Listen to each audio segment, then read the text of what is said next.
Good evening, everybody. I didn't know what frickin' day it was. It's Thursday. What's up, everybody? Well, I got 12 hours of sleep.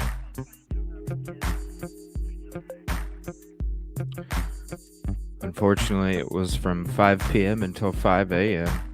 yesterday. So, yeah. So, I'll be doing that read through.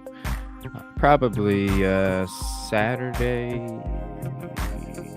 I was going to see, actually. I was going to see if anybody wanted to join me on the read through. I was thinking about doing it Saturday afternoon, maybe Sunday afternoon. Probably, yeah, either one. If somebody would like to join me. I couldn't believe it. Oh my gosh. I literally woke up at 10:30, 11 o'clock, and then I'm just like, you know what? Instead of staying up for a little bit and then my sleep just getting all, I'm just going to go back to sleep. Fuck it. So I just went back to bed. It's like, fuck it. Got one little update. So up in the top right now, it will say panel closed when the open panel is closed, and then when I open it up, it will say open. Did one update. All right, let me get through the chat. First, second, and third. Good evening, Pam. How are you doing? Kib Kitty, how are you? Come on, StreamYard. Thank you. I appreciate that, Kib Kitty. It's always nice when people pop in and they see that. What's up, SRB? Good evening.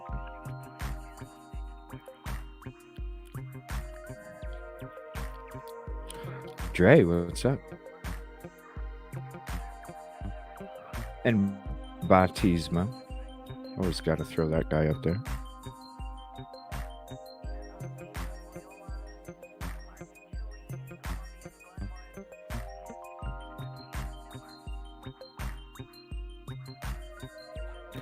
Yeah, cool. Yeah, I heard about that, Kevin. Congrats.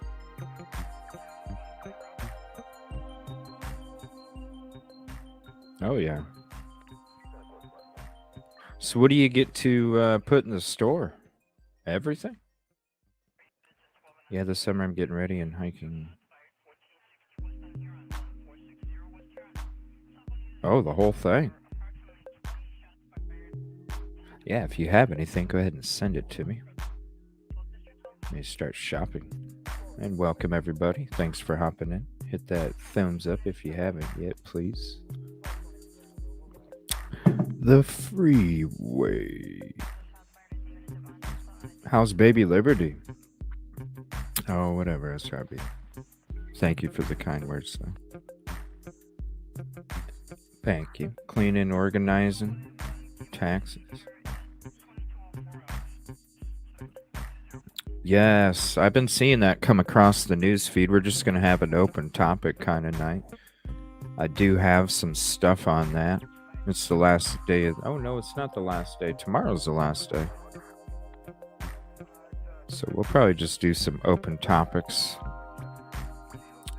Kind of run through everything we haven't even ran through this month. I mean, we've been pretty busy this month with certain cases and such. Did this man? Yeah, and if you love the intro, he's only 2 subs away. Get him to 100. If you haven't subbed to him yet, hit sub. He's at 98.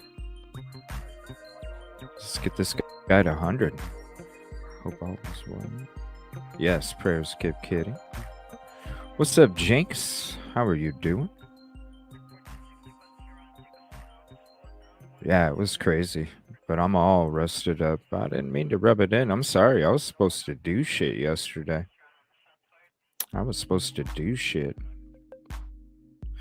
Yeah, I was gonna see if anybody would like to hop up when I do the read through.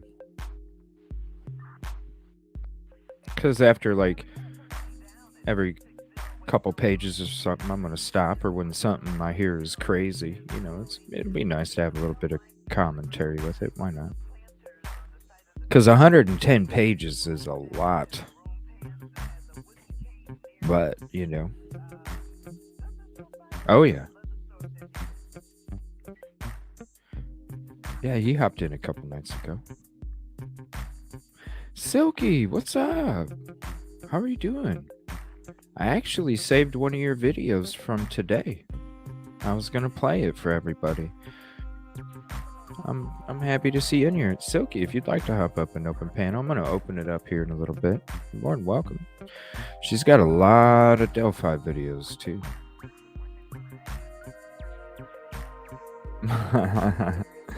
Yeah, Silky. I'm sure you could drag one of us out. Hey, anybody that wants to join, just let me know. I was thinking about doing it Saturday afternoon. Because it's probably gonna be a couple hour, and that's all we would do.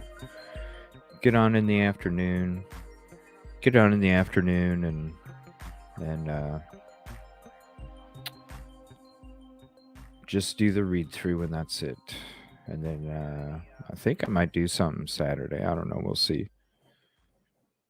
There's more Stephen Smith stuff, but I don't want that to dominate tonight. I kind of want to go through some other stuff we haven't covered this month so far. And then when I get some more stuff, I'm going to go ahead and have another special on that. There's a couple other cases I'd like to open up and start doing this show. Yeah, I'm going to do it live. I just won't be, well, I don't know. I might post comments, but if other people are comfortable not doing it live and still would like to hop in, yeah, I could do it offline and still record it and then post it as a premiere or something. Sit back and chat with everybody. That might be kind of cool. It's whatever.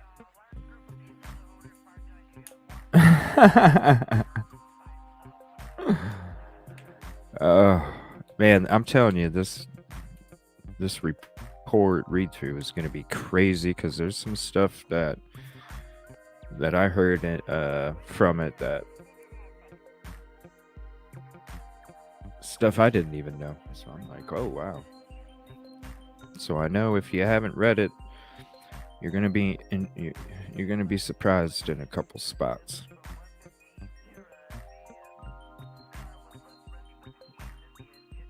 All right, let me get into the folder here. If there's any specific topic anybody would like to talk about, you're more than welcome. Go ahead and throw it in chat, and I will open up panel here.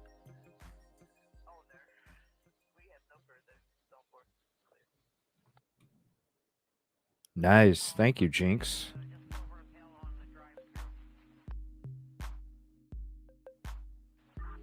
People have lost their mind. She said, yes. Yeah, that's actually one of Silky's. You know what? Speaking of, since Silky's in here, let's go to her video first.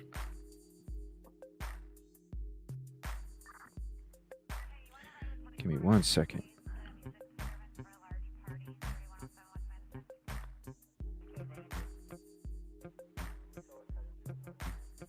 Man, I got almost 700 in this month's folder. Holy crap.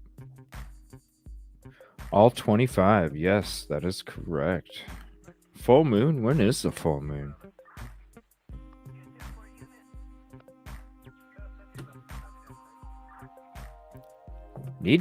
I need to cover Dylan Rounds' case. Maybe I'll do one of those this weekend. Do a Dylan Rounds.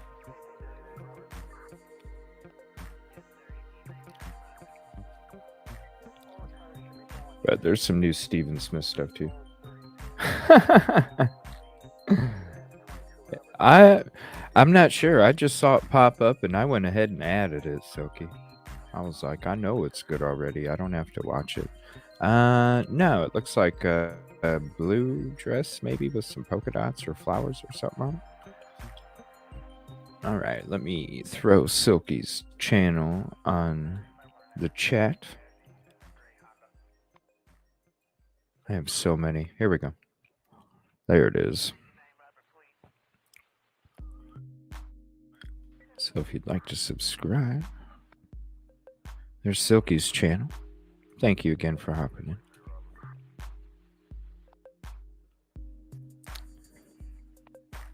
All right. Let's switch to this. This is the video right here. Delphi murders update on Kegan Kline guilty plea. I jumped. Oh my gosh. What? You're crazy, Cassie. Crazy. All right, let's check out this Silky Southern Tea video. Thank you so much. I appreciate you hopping in.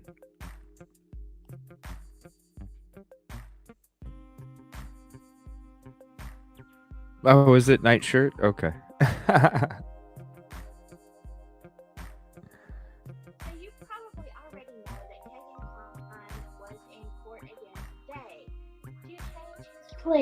But there were some really bizarre details. Let's look into it. Boom. Well, hello there, my Silky friends. Let's talk about Kegan Kline. Now, he did enter a guilty plea to 25 counts of, let's just call it CP. But here are some things I did not know. First, yes, it is my day off. I am still in my nightgown. Don't judge me. But let's look at this article where he is talking about some mental health issues that he is having. Okay, you can see this article comes from WTHR talking about the 25 counts that Kegan Kline did plead guilty to this morning. But notice on down here, it says, in his change of plea, Kline told the judge he thinks he is bipolar and schizophrenic, but he was able to make a clear decision to plead guilty. So the judge accepted that. Now, you will see here he did admit to using the Anthony Shots and Emily Ann profiles to catfish young girls. But if you will look on down, it says of the people that were going to testify, the list included Kline's father, Jerry, and Vincent. That is the model that, he used for the Anthony Shots profile. Now, here it's talking about that he would message underage girls. He did know they were underage, and they would send him pictures. But now Kegan says he did not actually meet up with any. If you look at the bottom, it says, I don't really know. I was just lonely. You know what I mean?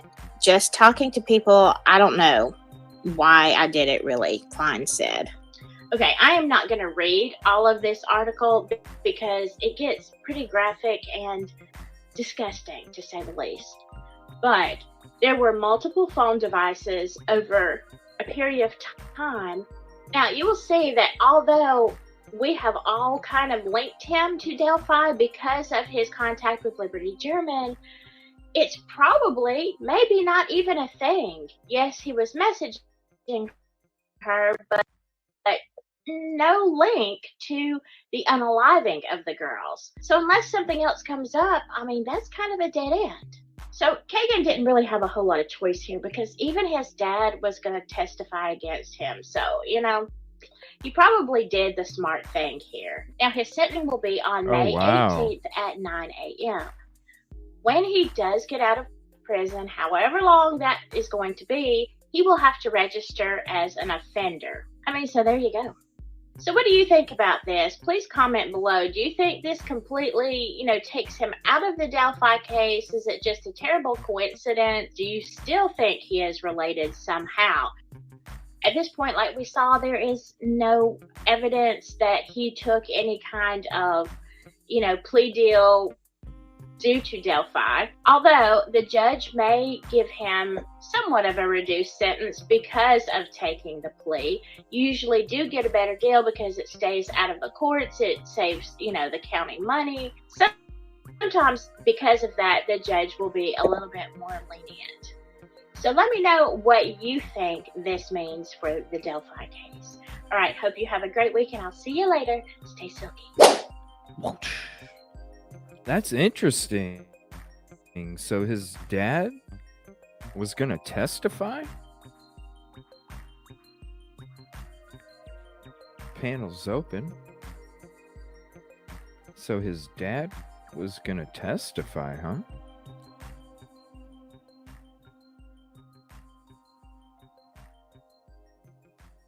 I did not know that. I know. I don't know what to think either. Because I don't know. I always thought low key that he was involved in it. So I don't know. I don't understand that. That kind of threw me for a loop that the dad was going to testify. Tony. No shit, Silky.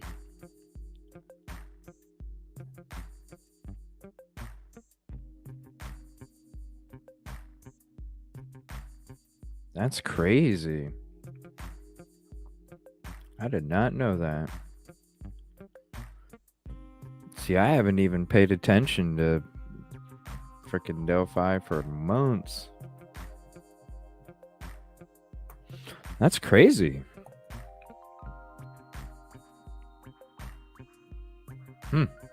Thank you, Silky, for that video. Appreciate it. That's crazy. He was going to take the stand. Thank you, SRB. I've been wanting to do it for a while. I just finally had a little bit of time today to try and sneak it in there real quick. I was like, all right, that's cool. I like that. A little animation. Got it wrong there, Jerry, and I said Terry. Oh, you're all good. I saw the Terry on the screen there. Yeah, it was cool. Yeah, appreciate it. Thank you. I had to throw Silkies up there. I do have some other ones that I saved too. I've just been focusing on some, major cases. There's another tornado outbreak coming. It's been a long time. Good evening, Allison. Thanks for hopping in. Jerry Anthony Kline is his name, but he goes by Tony. Thank you, Jinx. Thank you for the info. Appreciate that.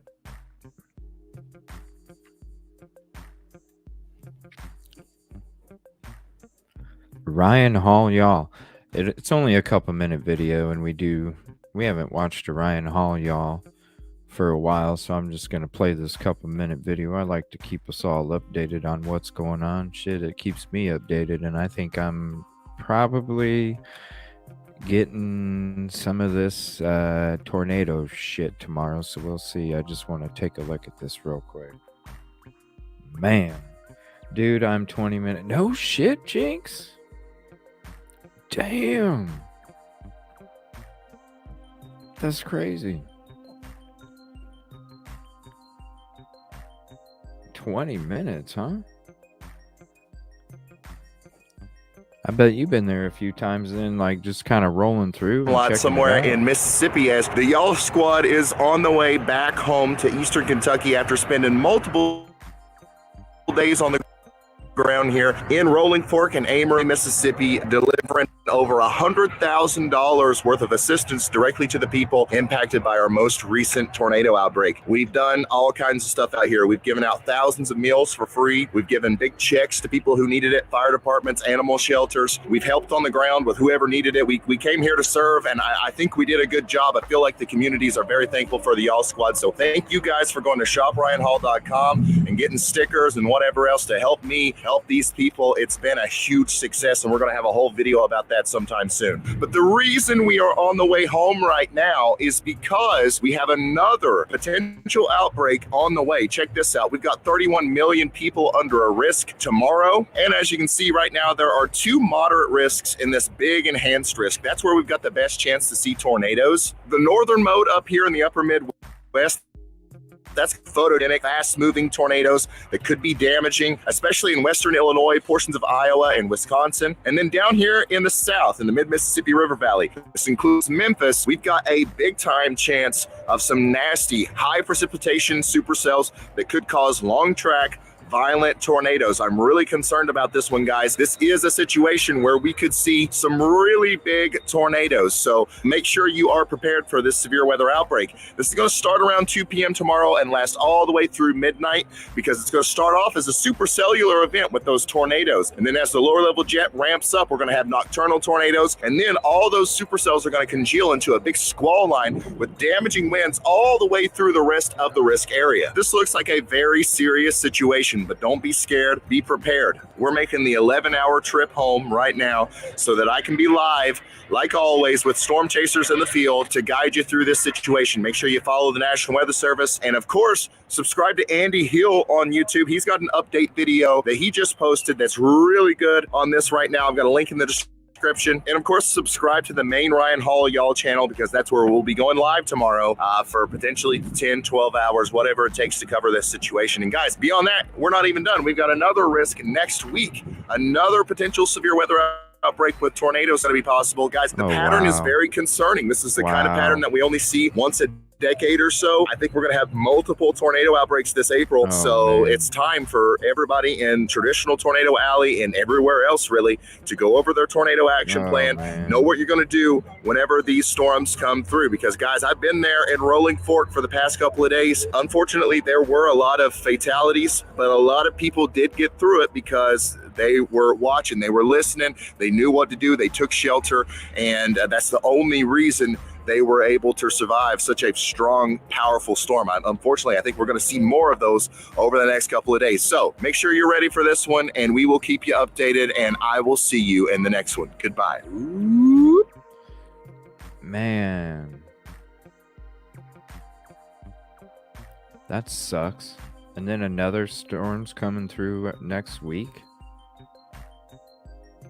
Man, be careful. Somewhere in Mississippi as the Y'all squad is on the way back home to Eastern Kentucky. I hate it when YouTube does that. Man, this is gonna be crazy. And then like every time these storms come through, the power freaking goes out. It sucks. Kevin says, I've been in Ohio my whole life. It's time to leave. Any suggestions? Sometimes the grass isn't greener on the other side, my friend. It's fake. It just looks like it. Please be safe, everyone. Yes, please be safe. No tornadoes in Washington. Yeah, that's true. But don't you get like crazy snow up there, Cassie? Like some crazy snow. No, I didn't. No, I didn't call Kevin.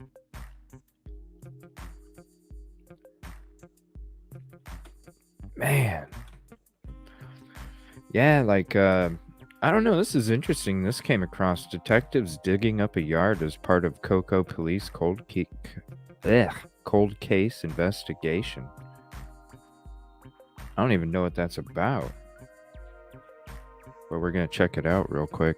If there's a specific topic, let me know and we'll start talking about it. I have a whole bunch of stuff saved. We're just going to kind of chill. Right now, multiple law enforcement agencies are digging up a yard in the Melbourne area. West News' Dave McDaniel is live at that scene. And Dave, this is possibly linked to a cold case? Hey, you're in my ear.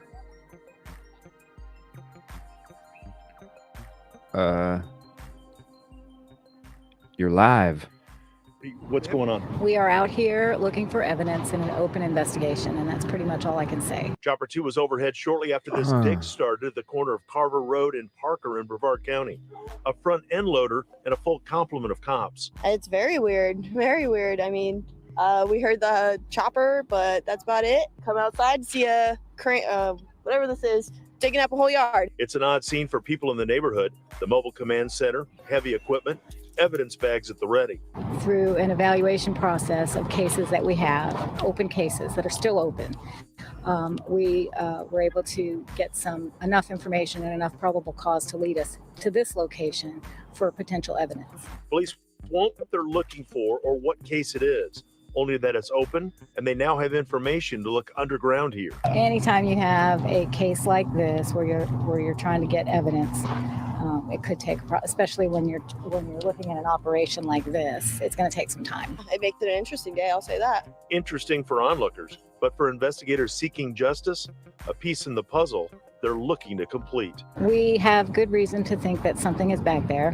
It could be. We may come out of here and not find anything, but it is the type of case that is of a serious nature that we're going to pay attention to every lead.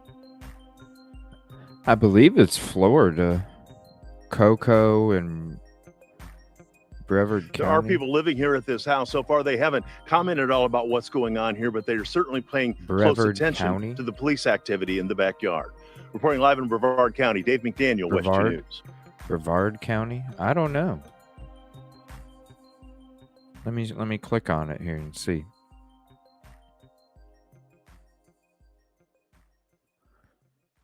Central Florida. Central Florida, WESH2. So I'll go ahead and put the link in there if you want to subscribe to them. So that way you can get any updates if you get any updates, and if I miss something because YouTube changed how I get my material, well, go ahead and share it with me because I don't know, and I thought it was kind of interesting. I was like, they're digging up a whole freaking yard for a cold case, and they ain't saying who. You sound like a redneck. Yeah, I mean, shit. I didn't even know that Tony Kline was on the freaking witness list. That's crazy. I must be like way behind. Well, I mean, I probably am. I haven't talked about Delphi for a long time. There's been so many other, I mean, especially this Idaho case. That case took over a lot of time.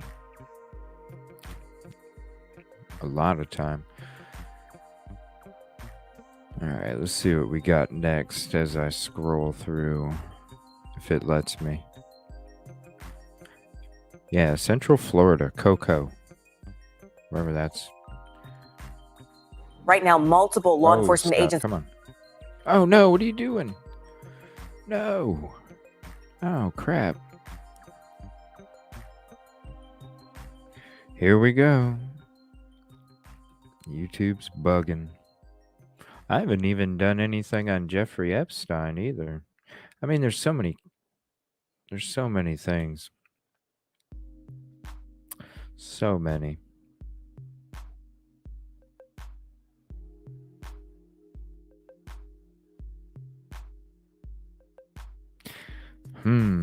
Yeah, like this.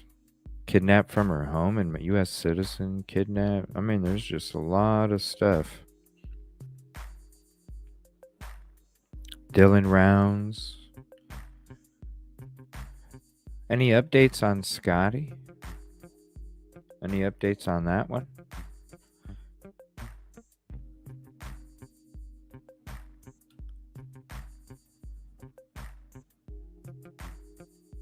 So how was he? Was he found just walking by himself?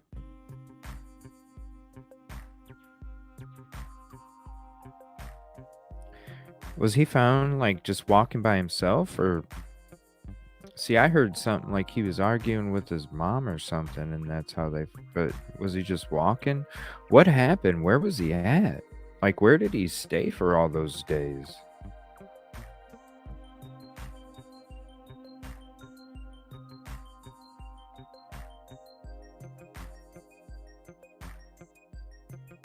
Oh, okay. So he was hiding in that house at the fam. So when they came back, they booted his ass out of the house, or? Oh, so they called the cops and had them come get him? I don't even know how it went down.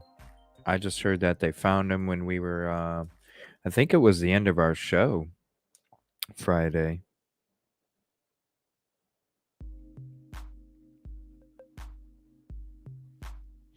Yeah, sure, if you want to. You can call in if you want.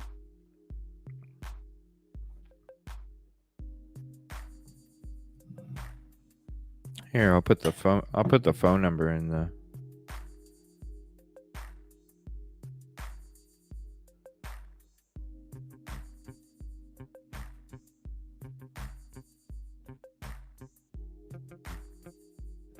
There you go. No, Scottie contacted his mom. It was 10 minutes. Oh, wow.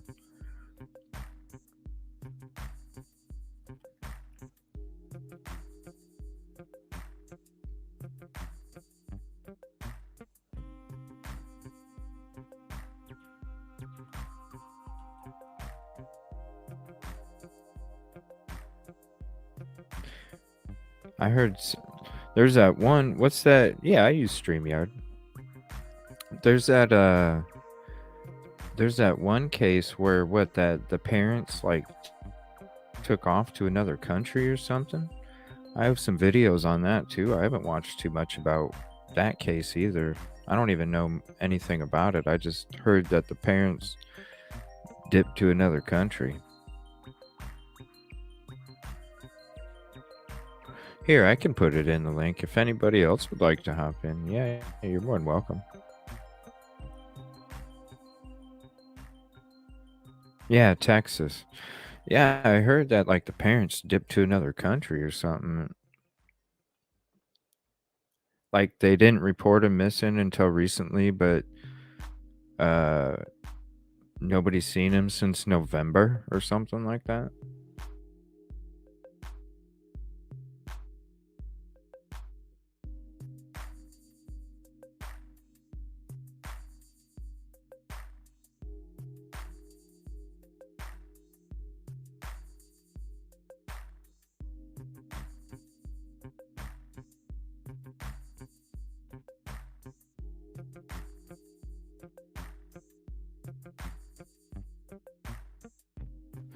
Let me see if I can find. There's got to be one that's recent here. Oh yeah, did you guys hear about that? That one of the LE was falsely testifying in a prior case. Crazy.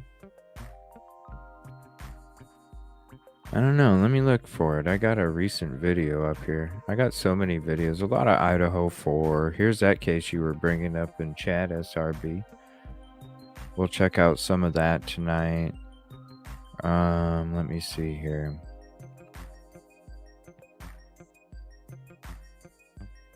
I think this would be cool.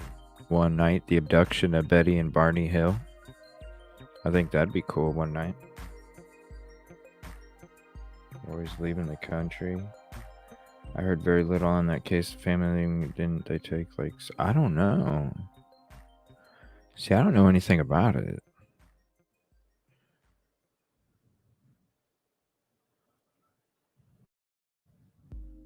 Yeah, well, here's the closest, the newest one.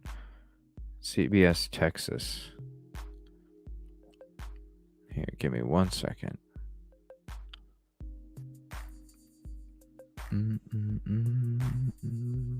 Oh, come on, YouTube. Another big story.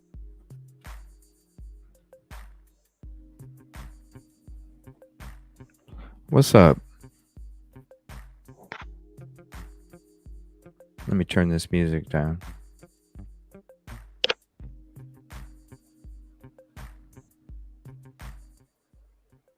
Hello.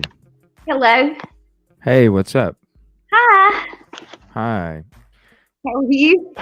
Oh, I'm doing good. Are you doing all right?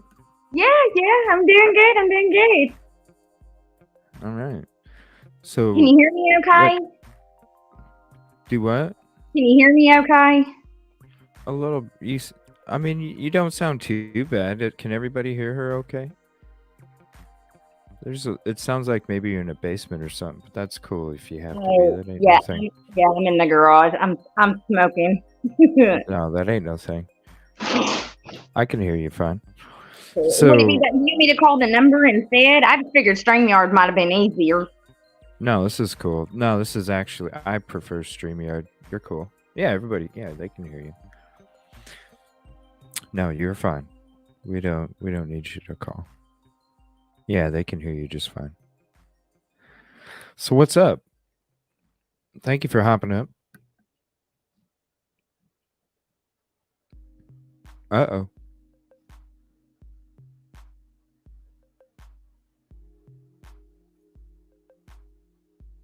Hello?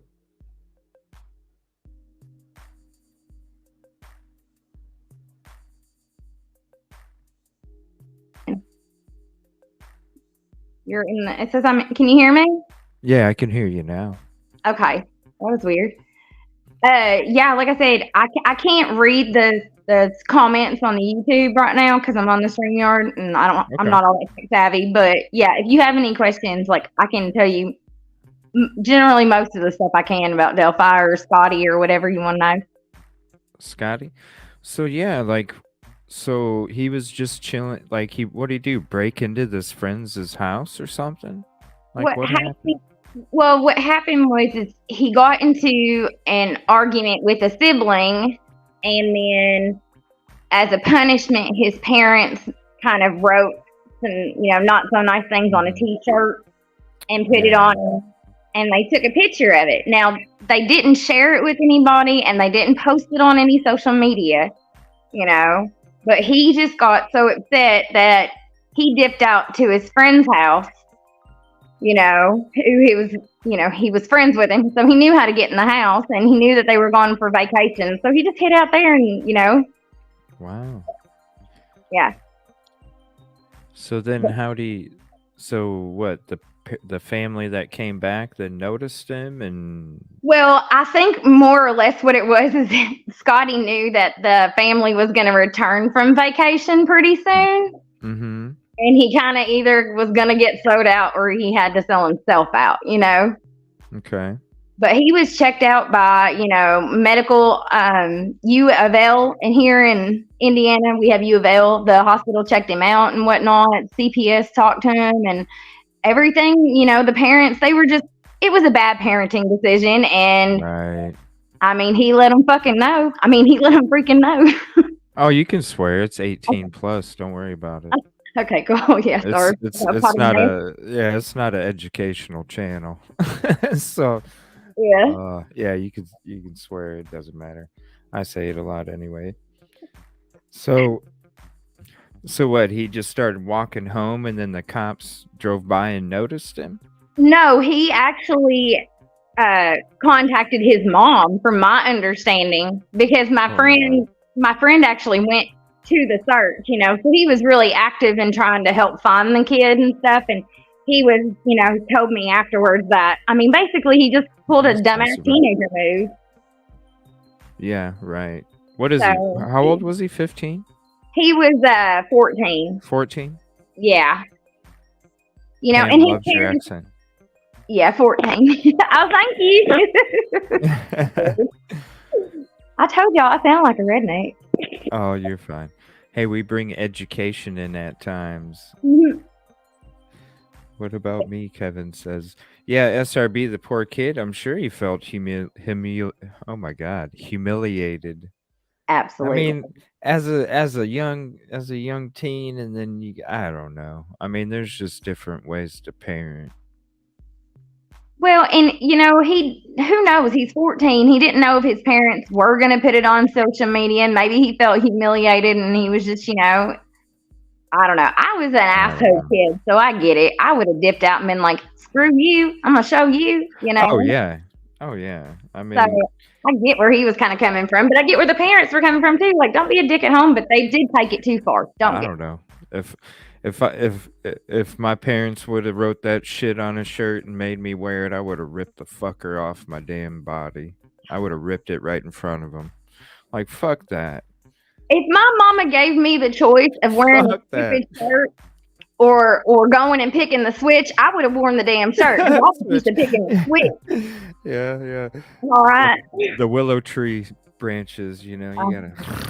Oh yeah, they want them got some malleability to them. Okay. You gotta scrape off the leaves off of them too.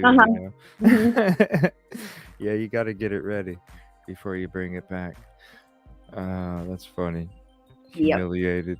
Yeah, I know. I had a hard time saying that word. I love rednecks. They are fun peeps, Kevin Kraft says. Down to earth. He was probably scared. Yeah, I can imagine. So, yeah, I'm probably going to have a show where I talk about Delphi at some point. It would be interesting to... Yeah, Kegan did get... he did change his plea to guilty today and accepted all 25 counts. Now, they don't know if they're going to do them consecutively or I can't think of the other word. It's either they're going to be single charges or they're going to be, joined together. Joined together, yeah. So it just depends right now. But, hearing what the charges that some of that shit that they found as evidence on him was just horrible, you guys. Like, it was awful. Why you've read through it? Well, the CSAM.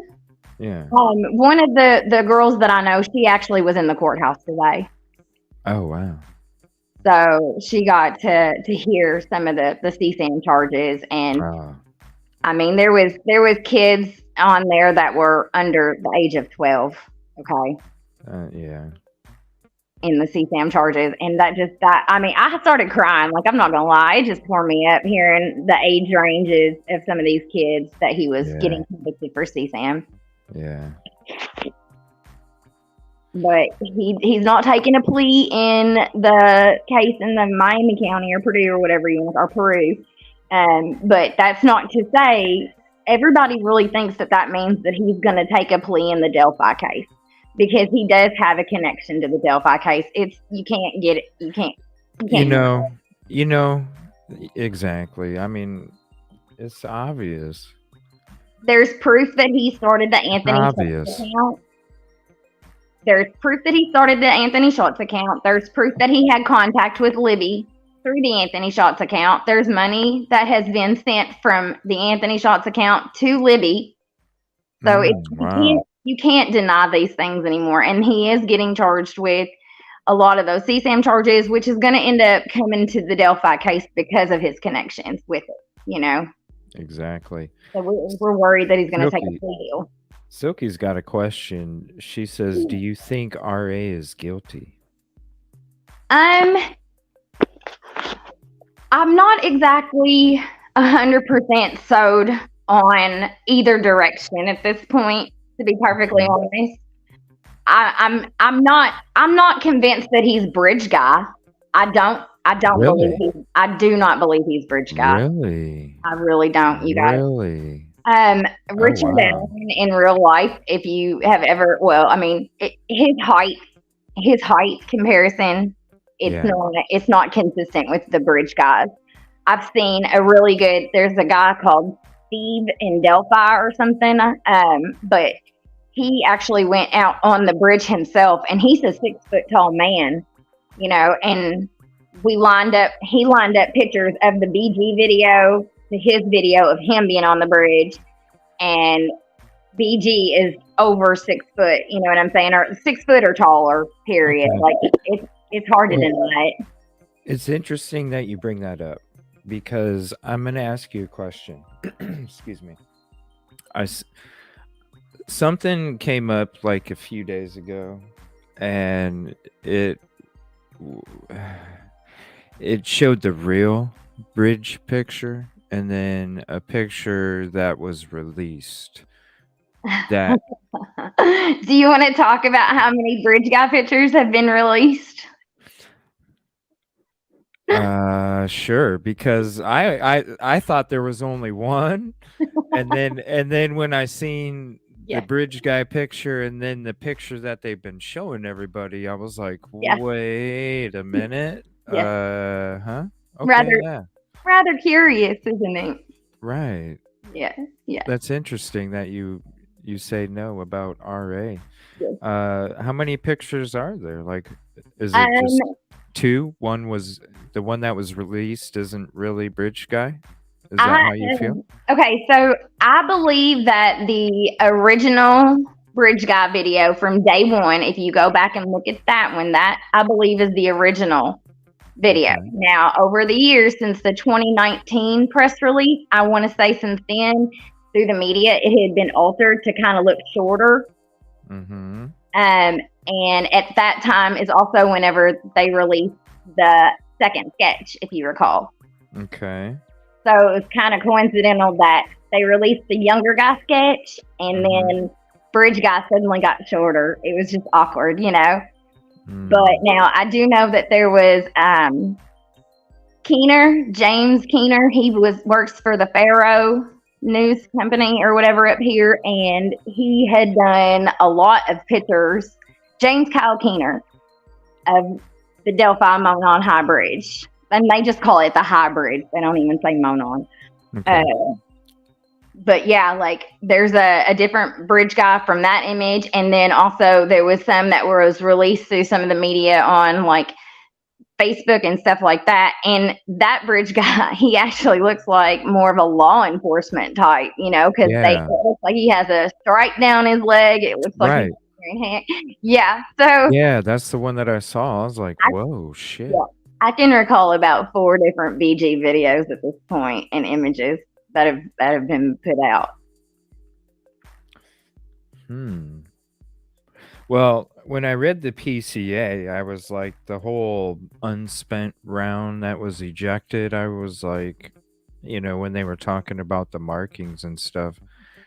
Side eye. I was like, that don't mean shit, right? I mean, those markings can be, as far as I know, I'm not a gun person, but I think that if it's ejected, it could have different types of dirt and different spots that create different markings. So I don't. Okay, so it was cycled through. So when it's cycled through, that means that it has been cocked in the gun, ready to be fired. However, it was ejected. Okay, that's just cycling it, It like somebody forgot that they did that and then went to do it again. Right. And then people are speculating that somehow, he forgot that he had it cocked and he cocked it again as an intimidation tactic. Right. I'm a gun owner. I have never forgotten that I have pulled that hammer back, So I'm rather curious about how that's going to play out. But here's the other thing, like extractors, those pieces are manufactured so much more similar to all the other ones, in that specific gun. It's not like the barrel. Right. It's not like the barrel. Those are a little bit different. A lot of LE use the same type as well, right? Correct. So the Sig Sauer, that pistol was used by LE. It was really popular for a while, but the problem with the Sig Sauer, if you've ever shot one or ever owned one, I have, that it's notorious for jamming. Right. So, that's another thing. Like, it's not a reliable gun. So, and that's not an unknown thing among people who own guns. So, but Ron Logan's property was also searched. He owned a Sig Sauer as well. So people keep bouncing back to that. I call it the magic bullet. Mm-hmm. I think that magic bullet got pulled out of somebody's ass. Okay. Right. It was just, yeah. How do you think they arrested him? Like, what do you think the day that they went to, so what happened was somebody came up with the rumor that a neighbor had claimed that Richard Allen had stolen some tool or some kind of bullshit tool that you keep out in your garage. I don't know what it was. And that, they went to go claim it or whatever. And that's how the cops got involved. And, Tony Liggett showed up and was like, hey, we want to search your place. And Richard's like, well, fine, I don't got this shit, and right. The next thing while, they're searching it, all of a sudden here comes Tony Liggett again with a warrant to search the premises after he'd already been given permission. And, they searched for a while. They dug up the fire pit. They went through a bunch. They took stuff out of the house. I'm not going to lie. I don't exactly know what it was, but I knew that they took some stuff out. It didn't look very professional the way that they were collecting evidence, in my opinion. But it was just carried out loose, It wasn't like bagged and tagged and all that shit. Like, I don't know. It was strange. The town's only like 3,000 people, right? It's a little less than that, yeah. Less than that, 2,700, something like that. Yeah, something like that. Look, I usually say about 25. 25. So, would you feel comfortable saying who you think the drawings are if you think there is a name to them drawings? Because I don't know. Like, a long time ago, I thought that Tony Kline was one of them and RA was the other one, but that was a long time ago.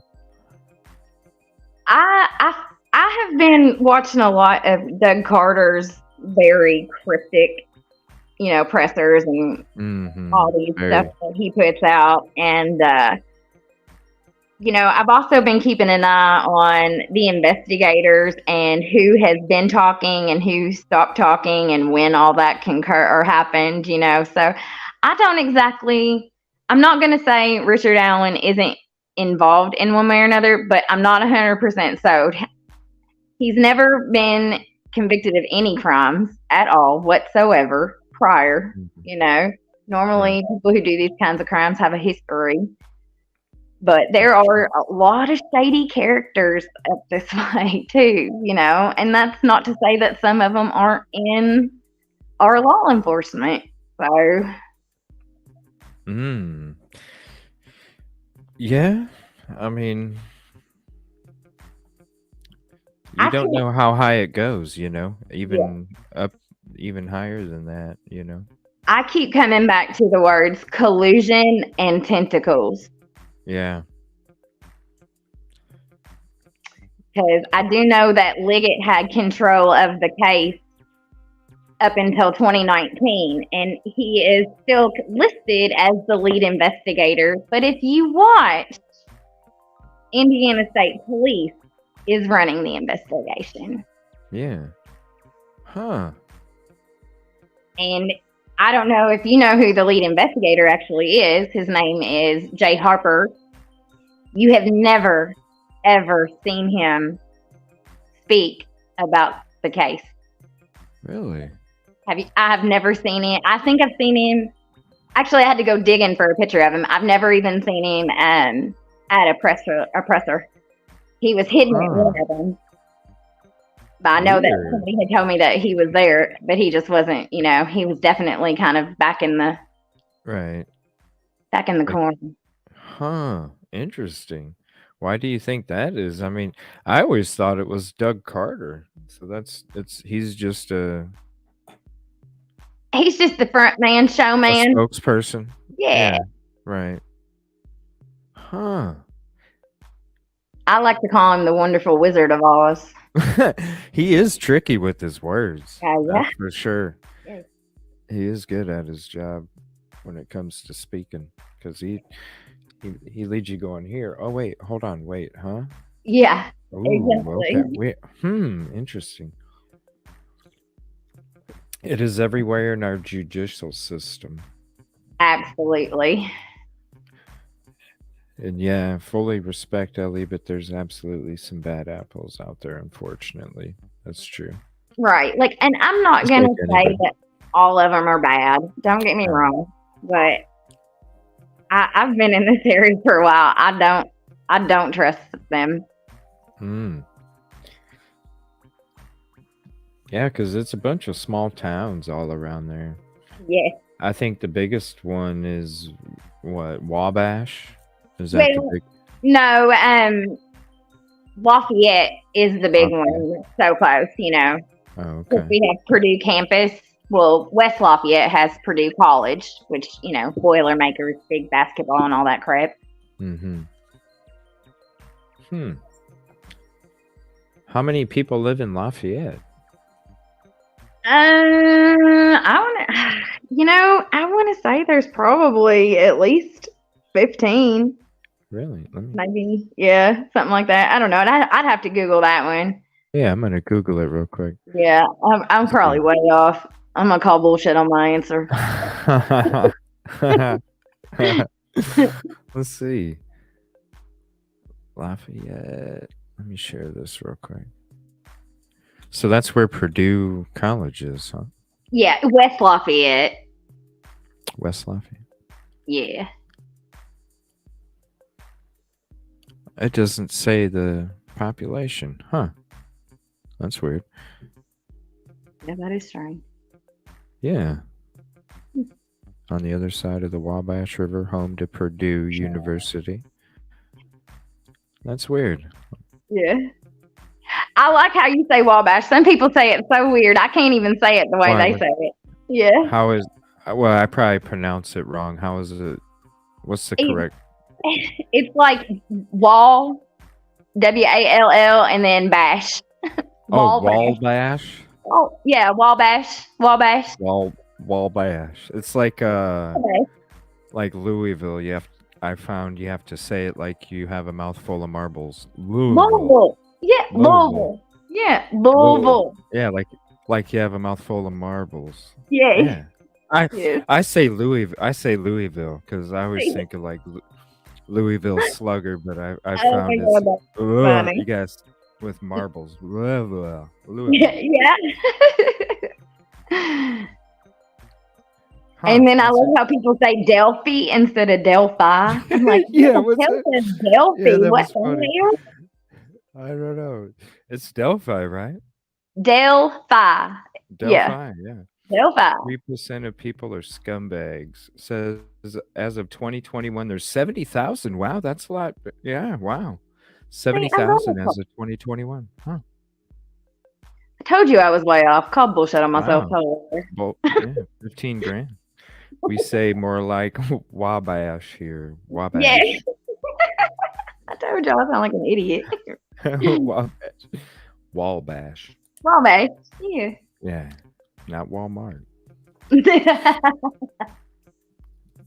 Yeah, so I didn't hear about Scottie. So do you know about this one case about this Georgia or this not the Georgia thing, but the what is it? Where the little boy? I don't even know his name because I haven't checked out the case much.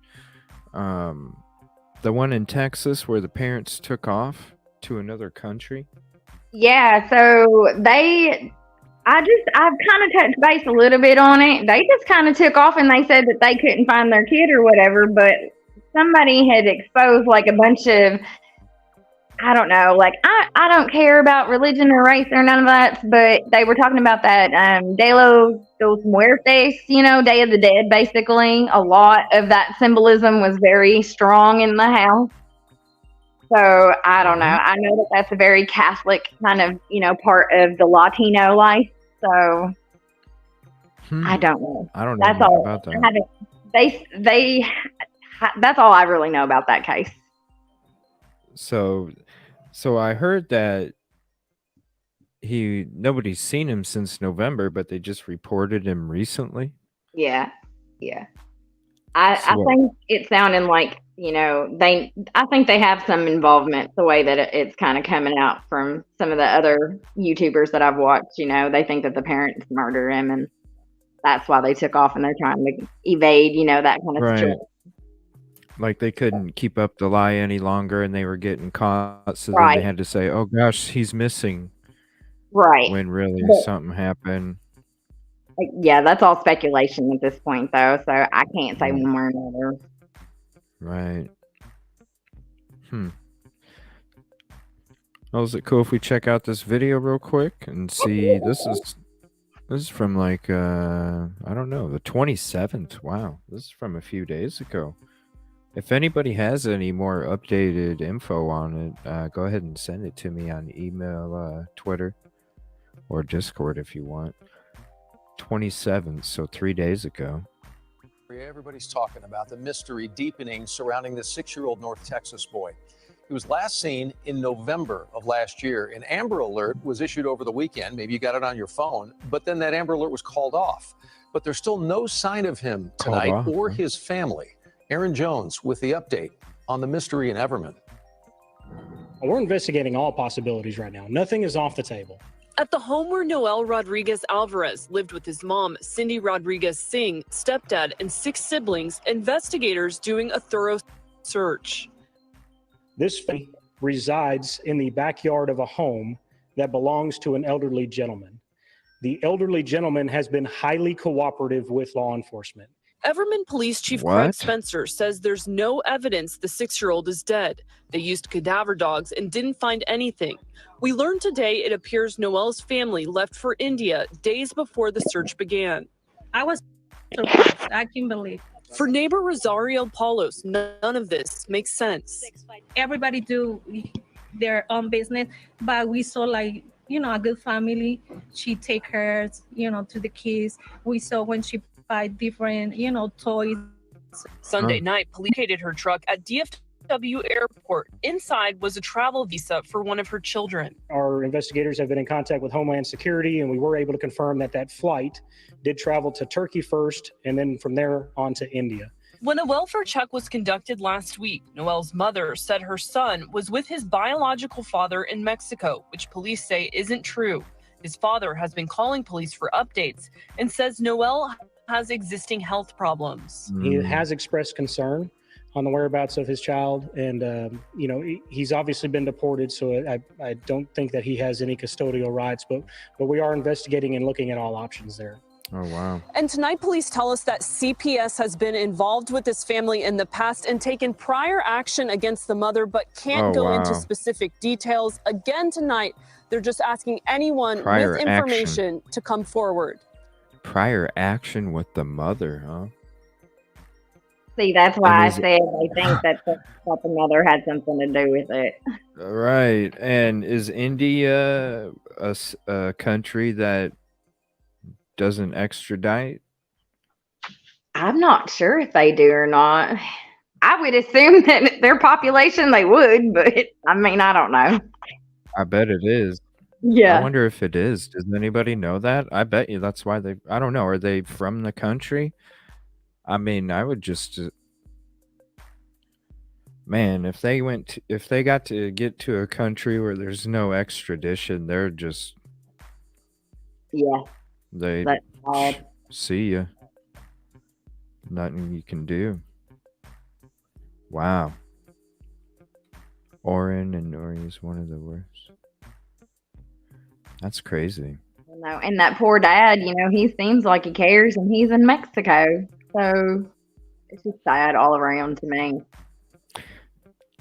So how long? what's up with him? Like he was deported or something, and I think whenever the mom and him split up, he just moved back, to Mexico with his family. Really? I don't know if his dad was actually exported or not. I thought that my understanding was that he went to go live back in Mexico with his family. But I could be wrong. I'm not saying that's 100% fact, y'all. I don't know. Right. It could be bullshit. I know more about the Carroll County situation than I know anything. So Carroll County. Yeah. So let me see here. He pled guilty. So how many charges did he start out with? 35? Yeah, I think it was actually 37 or something, but some of them got knocked out. You know what I mean? Yeah, because he was cooperating. Right. What do you think that river search was about? See how I've been thinking about that. I think that something was found, obviously, in that river or the Wabash River search. They don't want to say what it is. I get it. It's privy to the case. But then as soon as they get done with that search, the next thing you know, they're on Richard Allen. Yeah, right away almost. Almost, right. Exactly. So they're searching, and then the next thing you know, they got RA and they got him arrested. So I think if there's something that it's the only thing that I can think of is that something that was found in that Wabash River is something that clued him into Richard Allen. Mm-hmm. So that's how I think that he might have a connection. Something that was found in that river due to the information that was given by Kegan Kline is what connects Richard Allen somehow. So do you think the story about the neighbor saying he stole a tool and buried it in the backyard was a bunch of bullshit and setup? I think that's horseshit because none of the neighbors were saying, I think that's what I thought. Now, listen, we all know that Richard Allen was a barfly too. Okay, there's plenty of evidence to show. He's got a history of alcohol abuse, which fine, whatever, to each their own. I'm not judging. But no, but the bartender knows everything. Right. Now, not only that, but do you know that there is it's Keg and Kline in I think it's something Keg. Anyways, it's in Logansport. Okay. Now, Tony was a frequenter and somehow connected to that bar, and that is actually where Kegan's name came from. Kegenstein. It's Keg and Stein is what it is. And he thought that was cute, so he named his son Kegan.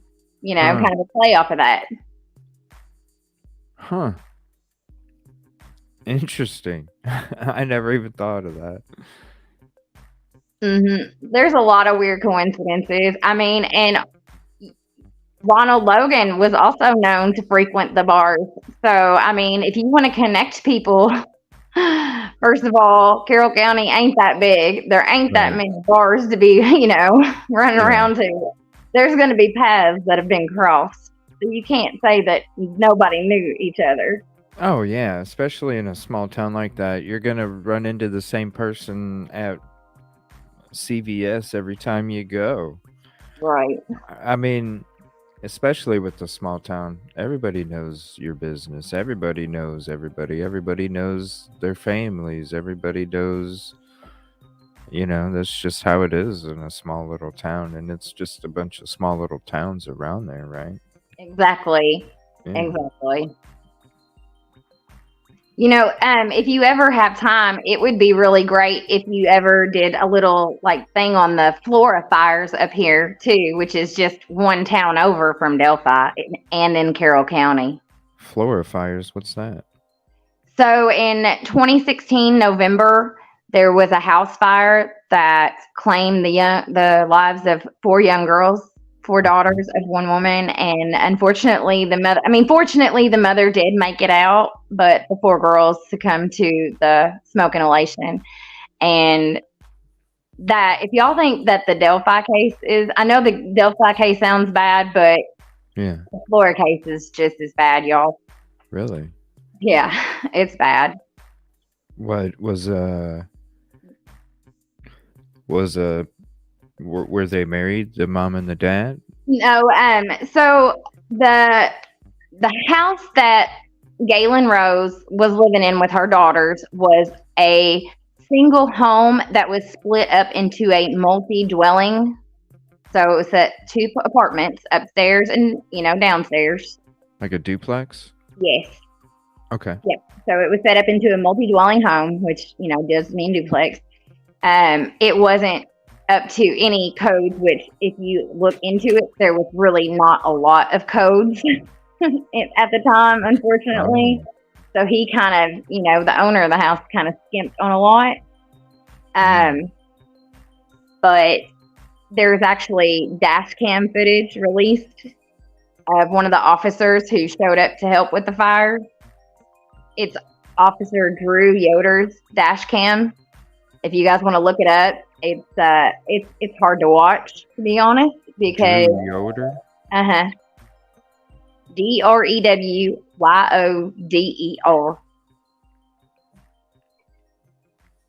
Silky says she's done 2 videos already, and it's a cesspool of corruption. Oh my God, Silky, I couldn't have said it better. Absolutely, it is. I watched that video with a couple of other YouTubers for a while, and there was finally, I think it was like the 3rd or 4th time that we were watching it, and we had a firefighter and a retired LE were watching, and we realized at one point that these firefighters were packing out the girls' bodies. What? They were just packing. Yeah, the firefighters removed the girls' bodies from the scene, which that's a clear violation right there. Not only that, but they moved them and they took them to the fire station and put them on the floor. What? Yeah. What? Like that right there is enough to damn near just get another tear out of me. You know what I'm saying? Like that is just, it was awful. It's awful. Oh. And that was in 2016, huh? November of 2016. 4 months later, Delphi and Libby and Abby happened. Really? So, I mean, yeah. Yeah, that's true. Yeah. Looking at the dates. Wow. What's up, Cherry Cherry? What's up, Grizz? Huh. I've never even heard of it. This is Jinx. Sorry, I got the banner up there. There we go. Jinx decided to hop up and chat with us a little bit.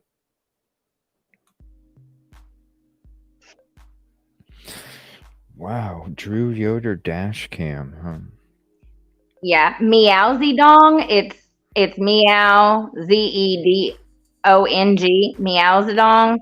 She has some really, really good content and information. Like she's in content. It's MEOWZEDONG.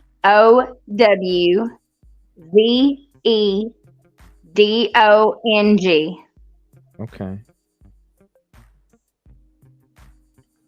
And has a lot of good information on that case too, huh? Yes, she is. She's in constant contact with Galen Rose. Every PayPal account, anything that she has set up for the GoFundMe, whatever, it all directly goes straight. I don't think she has a GoFundMe, sorry, but like, you know what I'm saying? She was monetized on YouTube and stuff, and all the money that she earned from that, she sent to Galen Rose. Oh, wow. I mean, I don't blame her. You know, I mean, basically, Galen Rose was harassed by ISP so bad, she did leave the state. She lives in California now. I don't blame her. Oh, wow. They tried to point the finger and, you know, in her direction for a long time. And I can't even imagine, you know, not only did you just lose your $4, but now they're trying to point a finger at you. It's heartbreaking what that mother has gone through. And she survived, huh? She survived and still has not got justice for those girls. How'd the fire start? Or is that just corrupt as well with the reason and how it started? Or is Oh my goodness. Yeah. Correct. So who knows? Really? So there has never been a concise, investigation on that. Now, whenever the fire chief, Dennis Randall, he was supposed to define how the fire was started, and his report came up that there was multiple things, and that kind of led to maybe them thinking that it was Galen's fault, Well, it turns out that he retires. Next thing you know, he just dips out because somebody else was like, his report is very suspicious. I don't know what he's talking about. Multiple points that are started, like that's not the case, Like I said, he turns around and, retires, gets out of there real quick. And then his son, Adam Randall, also left up quick, fast, in a hurry. And then Robert Ives, the prosecutor, also left not too long after that. What? Yeah. Whoa. And that's where Nick McClellan stepped in as soon as Robert Ives was like, I'm just going to go ahead and retire too. So you've got, firefighter, police chief, or you got Dennis Randall was the fire chief, and then Adam, his son, kind of moved up and did it, and the next thing you know, he was out too. Now Adam has had some troubles, you know what I mean? He's exhibited some strange behaviors since he left. He's gotten into drugs and had some weird tattoos done of fire depictions, tattoos on his body and stuff. So I don't know. Wow. I don't know. That's creepy. And I know that a lot of people try to paint Drew Yoder out to be a hero. And I'm not saying what he did wasn't valiant. It genuinely did look like he was trying to get those girls out of there. But if you look and do a little searching, Drew Yoder is in a little bit of hot water himself for using excessive force. Oh, wow. And I think that this is really the first time he's landed himself directly in the hot water, but I wouldn't say it's the first time that excessive force has been used. So why did Meow Zedong get demonetized? I think that there's some people out there who are not happy about finding out that she's been supporting Galen Rose. And they don't necessarily want to say that the mother didn't have anything to do with it. You know what I mean? There's no proof to say that Galen had anything to do with it at all. So I don't understand why there's such haters out there towards Galen Rose. They're like, well, why did she leave the state and why isn't she talking to the Indiana State Police? She has. She's given them everything she can, and they were coming at her trying to, make it look like it was her fault. Not only that, but she actually had Indiana State Police show up unannounced to her door in California. Oh, wow. Yeah, that's not out there like that. That's not publicized. I mean, I feel like that was a little bit of harassment, just showing up. Right. From how many fucking states away? Excuse me? Yeah, that's an expensive. Unannounced at my damn door? Yeah, not even knowing if she was on vacation or something. Right? So I don't know. I'm in full support of Meow Zedong and what she's doing. I really appreciate her. She's a really great girl. Well, let me look up her channel real quick, and then I can share it with everybody. I mean, she is so smart. She's so factual, so evidential. I mean, and she's very professional. You know what I'm saying? Like, I've never seen her let her hair down in any way about any of her stuff when it comes to the Flora. Or Delphi. She does do a lot of Delphi, but she does mostly Flora, and I appreciate her for it, those girls. Okay. Oh, it's a group of people? Oh, she's just one person, but you know what I'm saying? She's She's more into the Flora, but she does do some Delphi. Okay. Yeah, and here's that Yoder dash cam you were talking about, subtitled. Yeah. Some Oh of my that. gosh, look at the flames coming out of that. And they were the owner of the house and some of the firefighters were throwing rocks at the windows and stuff. What?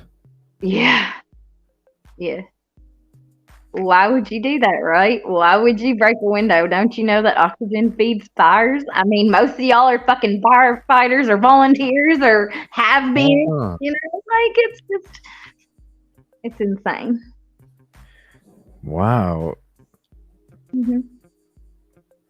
Let me see here. So it actually has a 0 in it instead of an O for the meow. So there's the link if you want to click on it and sub and check out her channel. Yeah. Is it? Are you're probably not comfortable watching this dash cam? I mean, are you I'll comfortable look with away. it? If you're gonna play it, y'all can play it. I'll look away. I'm all right. You don't have to PC yourself for me, darling. I ain't that sensitive. Okay. Well, we'll check out this video real quick. Is it cool if is she gonna be cool with Oh, you sharing it? somebody? Yeah. She's Is she gonna somebody love. that? She will love that you shared it. I promise. Okay. She wants everybody to get it out there. So the more sharing and more people know, the more awareness and people can pressure, for this to be solved. Okay. Well, let me put this back up and then we'll check this video out. And I'll put the link to the video in chat as well if you'd like to go ahead and save it for your own playlist.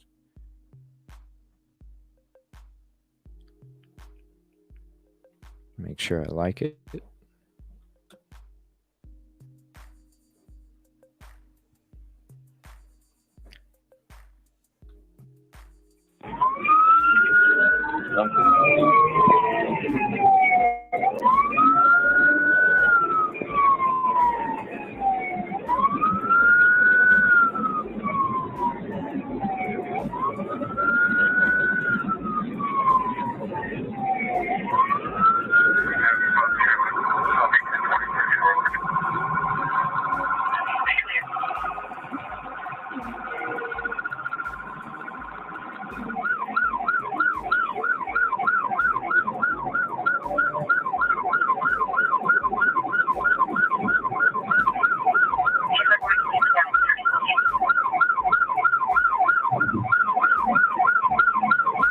We're right.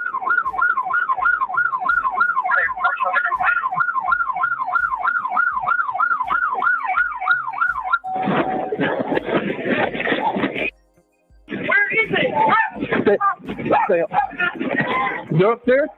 Talk to you, Chief. Talk to you. Hot. Yeah.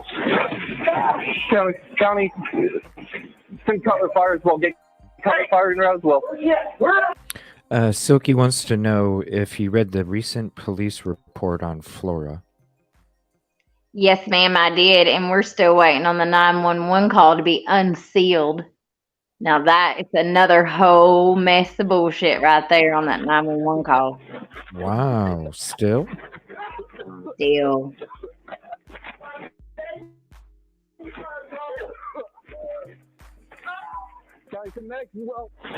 Who's screaming my babies? You good? That's Galen Rose. Oh, okay.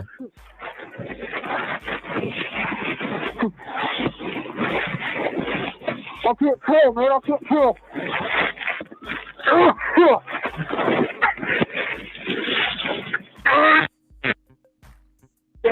Do we get?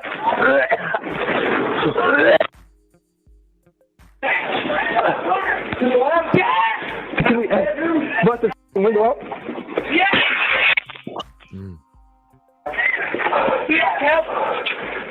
If you want me to pause it at any time, please let me know. Keep going.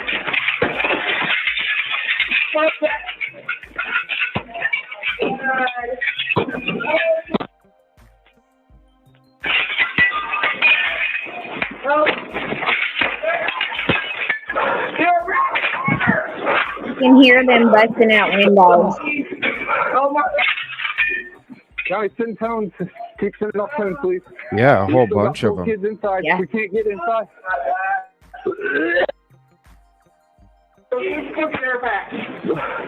Look at fire. Okay, now see how much time it takes him to get to the fire station and get back. Oh, okay. So he's. I mean, going go to ahead and play it. I mean, just keep keep an eye on the time frame here. Keep an eye on the time frame. All right. This Sorry, is how it's. close they are to the fire station. Sorry, Dre. This is FLORA, not FLR. Dre was asking, what is this? Yeah, Flora, FLORA. Still in Carroll County. And this was a fire that took place at a home in 2016. November. Yes, sir. And a couple of people in here have said that it's pretty corrupted with everything and how it went down and what's been going on since. I absolutely 100% agree. Okay, so keep an eye. So when he pulls away, I need to look at the time. So so go ahead and keep an eye on whenever you hit play. Just kind of keep an eye on how long it takes him to get to the fire station. Okay. And back. And back. Okay. 3:25.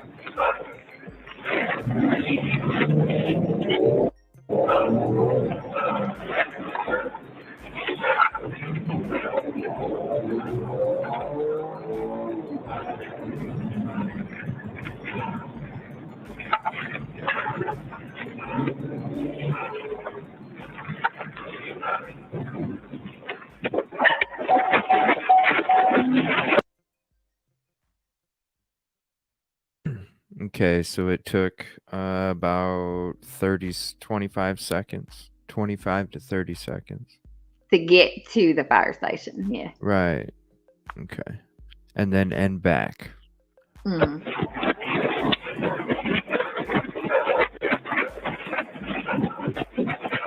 Hey, we need to roll, dude. There's people inside. So is this like a volunteer fire station or something? Yes, or? it is. They do have one person that stays there all the time. Okay. Now, keep in mind, the 911 call was already made, and 911 dispatchers had already let Flora Fire Station know. Really? Yes. So it doesn't even look like anybody's there. There was one person already in there. That's who Drew was telling. Come on, there's kids in there. What? Yeah, did you see it? It showed it in the caption. Yeah. So Yeah. yeah. What the heck? Okay, I'm gonna rewind that part. Let me see here. As he's showing up. What's up, Punksy? How you doing? Thanks for hopping in. Let me get to chat real quick. Hi, Punksy. I'm not. Let's see. I don't know how that combined live thing works. I just figured out the custom layout. I appreciate you hopping in. This is Jinx on the panel. I miss you guys. Aw. Yeah, just let me know, Punksy. I'll hop on whenever you got one going on. I'll hang out with you on your channel. Are you? I didn't get it. I haven't been getting notifications of people myself. It's kind of driving me nuts. I don't know what's going on with YouTube. Okay, this is when the Ellie shows up at the fire station.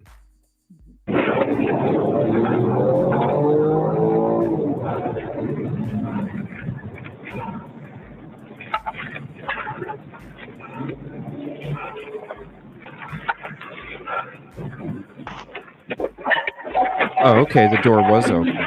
My bad.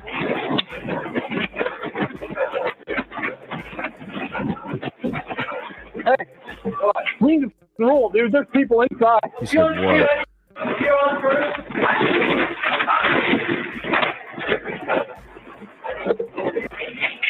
I know, dude. I don't do anything like that, dude. I know.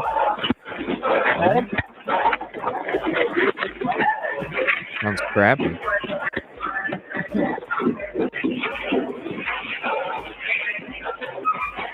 Okay, so what Drew did was he grabbed a face mask apparatus, Mm-hmm. but that was it. Now, Drew is a volunteer firefighter in Camden, just one little town over from Flora and Delphi, still in Carroll County. Say that again one more time. So Drew Yoder, he's not only a deputy sheriff, but he's also a volunteer firefighter for Camden, which is, Camden, Flora, Delphi. It's all Carroll County. Okay. But yeah, he just grabbed a face mask basically so that he wouldn't get the inhalation from the smoke. Is that common for that area for you to be a volunteer somewhere else? And Oh yeah. Oh, it is? Okay. Oh yeah. Okay, Oh, yeah. I didn't know that. Okay. If you get into it, you'll see how many crazy overlaps you get. It's wild. Really? Yeah. Huh. Okay. So he just the LE just grabbed a breathing apparatus and that was it. Correct. He didn't grab the full suit and get up. He just grabbed the face and oxygen mask, basically. Okay. And then the volunteer firefighter. He's still in the firehouse. Okay. The only one that's still out the house right now is Dysinger, who is a Flora cop. Okay, he's another LE. And okay, was he at the scene first? Yes. Okay, and then this guy that we're watching, the dash cam, he showed up. Right. That's when they were breaking out windows. He's like, all right, I'm going to go down to the fire station real quick. I assume maybe because it was taking fire station so long to get there. Is that why? I believe that Drew went to go get the fire station because they weren't responding fast enough. Yes. Okay. Now, also keep in mind that prior to the 911 call being made, the girl who made the 911 call actually called the homeowner that Galen was renting from first. His name is Josh Ayers, and Josh Ayers is also there with Dysinger and Yoder. Really? Is he helping or helping throw rocks at the windows? Probably. Okay. Does he have any connection to this? He is the owner of that home. I mean, I'm like, as in the person that wouldn't mind if the home did that. There's a lot of suspicion about Ayers because of the situation. I'll let you finish this video and then I'll get into Josh Ayers for you. Wow. Okay. Interesting. Yeah, it's a hot one. It's a hot one. Oh man. It is, darling. It is. All right, we'll get back to this. Thank you for hopping up here. I appreciate it. Oh yeah, thank you for having me. I'm sorry y'all have to deal with this accent. Oh no, it's funny. It's cool. Thank you.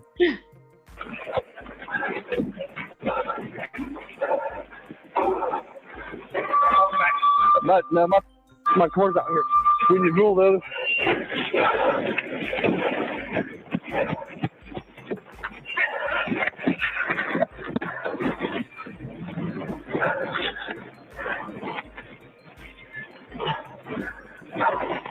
Cool.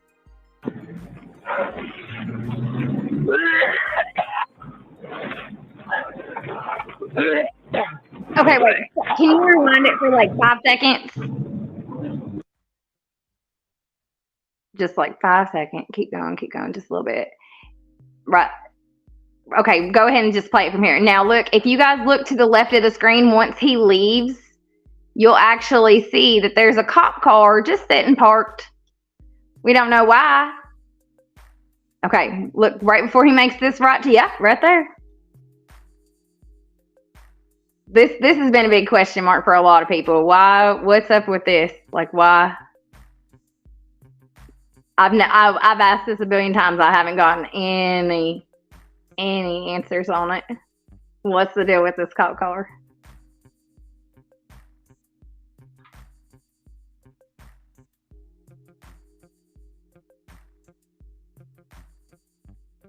Yeah, you can tell right there. It's got the emblem on the side. Yeah. Oh, you'll see it in a second because he's going to turn right. Oh, really? Okay. Yeah, he's going to turn right. Bam! Wow. So, Yeah. okay. Why wouldn't they be down there? Yeah. Here, let me throw Punksy's link up there real quick. She's got a dot after the end. Here, let me throw her link up there. I guess I'll have to resub too, because I didn't know what happened. And thank you for hopping in, Punksy. Yeah, just hit me up, Punksy, and let me know whenever you'd want me on. I'll hang out with you one night.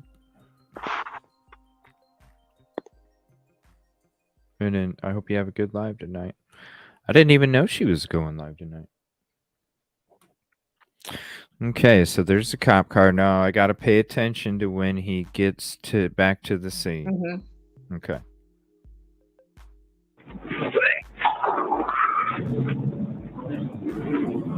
And then there's one driving away from it. Yeah. Yep. That's weird, isn't it? I'm glad you saw that too.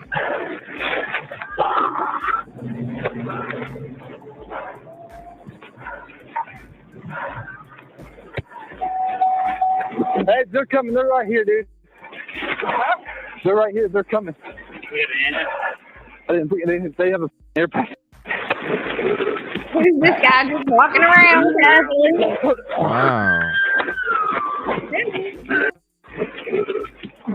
I'm just walking by this house fire. Don't mind me.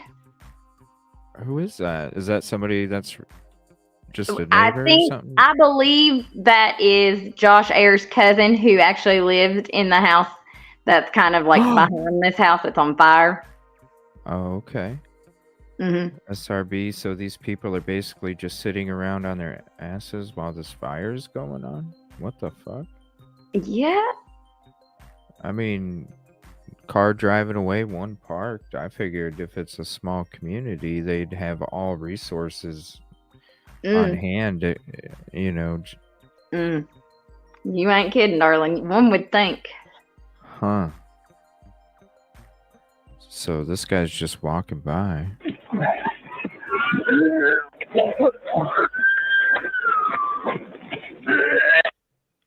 Damn. Yeah.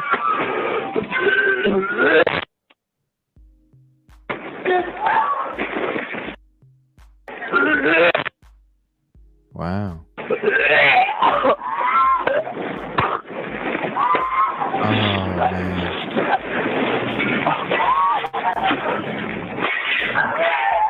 Breaking out more windows.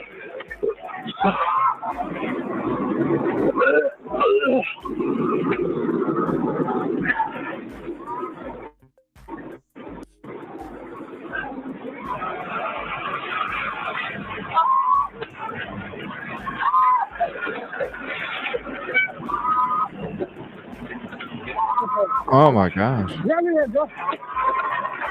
Drew's getting ready to go back in the house. I think he just... It's hard to see the front porch. Right.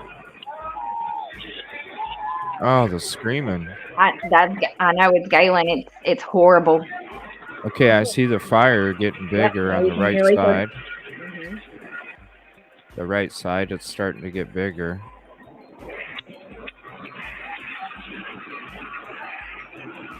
Now get this, the back door was wide open too for some reason.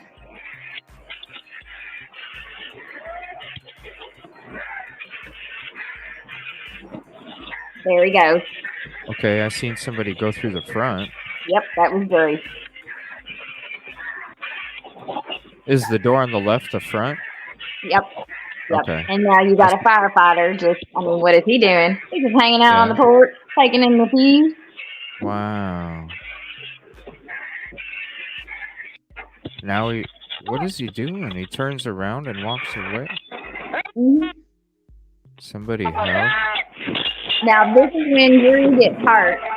Do you see that kind of, no, there's the tree there and then that window that's kind of like dead center almost. Yeah.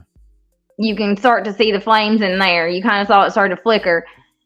Again, that firefighter is just hanging out on the front porch. You heard Drew. Now something happened, and he got some really bad burns. Don't know exactly what happened on his way up the stairs to get the girls, but something happened, and he incurred a lot of fire damage to himself personally. Where was the fire located? Do you know? It started in the kitchen, we believe, which was kind of in the back of the house where you to the right, that far right where you start to see it. And then it just kind of moved forward to the front of the house. Now, like I said, keep in mind, this back door is wide the hell open. They've already been breaking out the goddamn windows at this point. Okay. Drew had tried to go in, couldn't, went into the firefighter station, got them, come back. They were basically right behind him. He went in first. Now, like I said, at this point, he's gotten hurt, and just, you can hit play. So the mom woke up from everybody breaking the windows? No. Actually, what is known is Galen had fallen asleep, downstairs in the living room, which is located kind of at the front of the house. The girls were upstairs.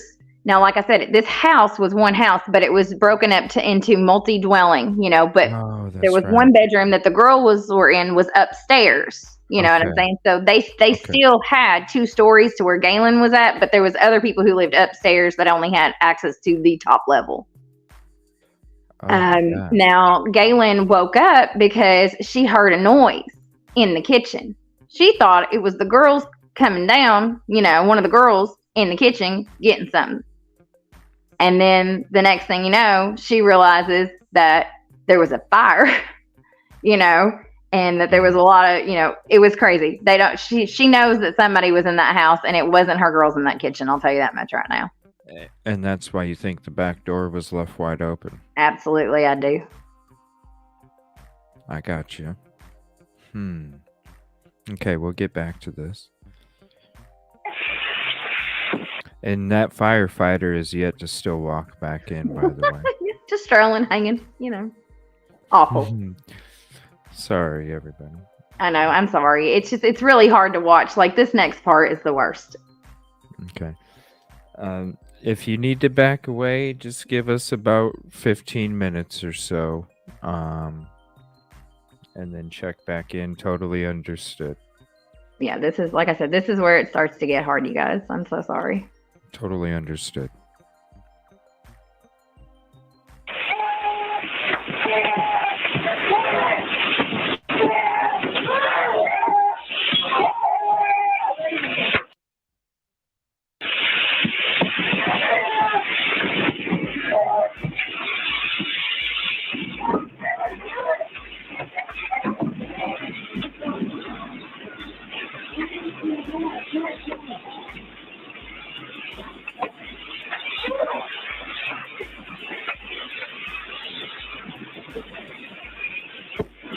Now, this firefighter just got down on his knees.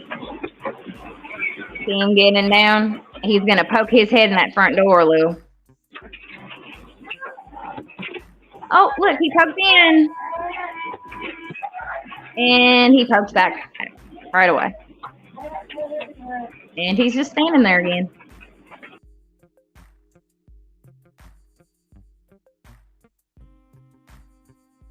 I just don't understand it.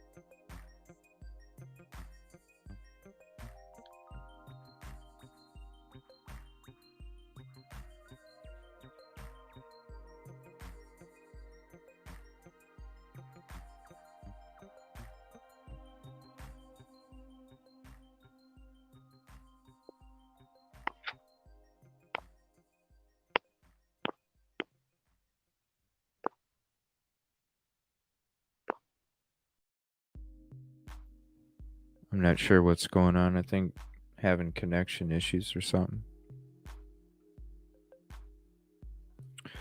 I'm gonna go ahead and I'll throw that link out there. If you hop, oh, here we go. Hello. Sorry, I don't know what happened. Oh, you're good. I'm just gonna like go back real quick. I want to see how long it actually. I want to see when they get there. So they got there at. We'll just say okay, about right when that guy starts walking. So 5. I'm gonna say 27 is when they got back. And this is already at 8:41, and that firefighter is still yet to walk in. So we're over 3 minutes. We're at 3 minutes and 15 seconds still. And the fire on the right side of the house, you saw the flames coming through that window now. You can see the whole illumination from the fire. So I assume that whole back kitchen is pretty much lit up right now. Okay. Yep.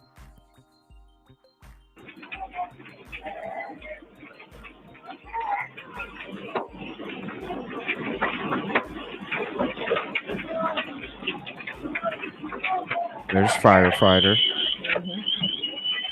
Now, that's the alarm to let them know that they're out of oxygen or getting ready to run out of oxygen. Just walking around again, another. Wow. Some guy at least was running, but this guy, he's just walking again. I mean, yeah. Man. I don't know. It's just crazy. Firefighter still has not gone in yet. We're at almost 4 minutes now. Hey, ATS, thanks for hopping in. 4 minutes. He already poked his head in.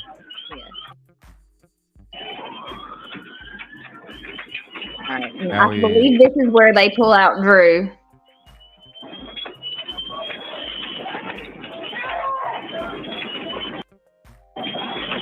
So now another firefighter shows up. Right. So why is nobody trying to hose the back of the house? And nobody's even gotten the hose out at this point or got it pressurized, ready to go. Yeah. Okay. I mean, this guy's standing on the porch for 4 minutes, and then Buddy shows up, and nobody is like,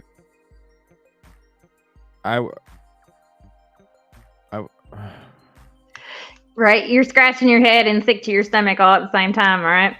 Right, like I'm so confused right now as to like, well, that's what you sign up for when you take on that responsibility, so I don't understand. I'm just confused. I don't. Why the porch? And I don't know. It's like the other side of the. Yeah, I'm just confused. It is a tough video to watch. In all seriousness, where these I don't know.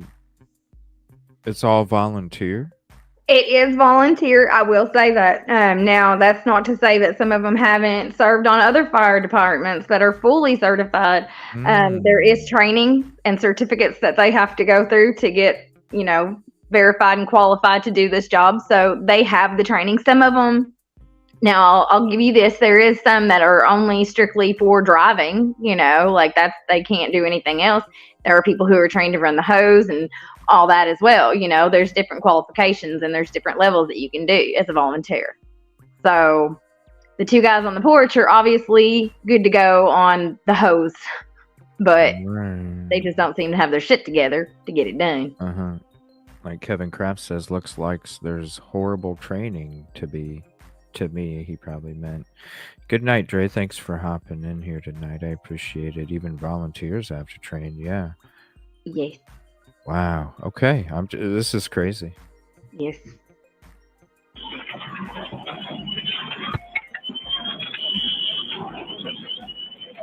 I'll turn it down a little bit. Okay, Those that's alarms where they go got off. drew out. That weird looking light was his light from Okay. his face stuff, you know. Okay, and that's the Ellie's body cam or dash That cam was that the we're deputy. watching. Yeah, the deputy. Okay. This is his dash cam. You hear more windows breaking out. Look at that. But you could hear, oh, it's starting in the middle now. Mhm. So you could hear his voice on the dash cam. Whenever he had that, we don't know if it was some kind of explosion or something. Something happened, and he did retain, I believe, some pretty severe 2nd and 3rd degree burns. Mm. He had to be life flighted out, and so did Galen. Wow. So when you do hear him coughing in this video, he's actually inside the property. No. Whenever he first got back, he was coughing because he had already tried to get the girls. And I don't know if you guys know anything about smoke inhalation. It's a serious thing. Most people actually die in house fires from smoke inhalation before they even actually have any burning done to their bodies.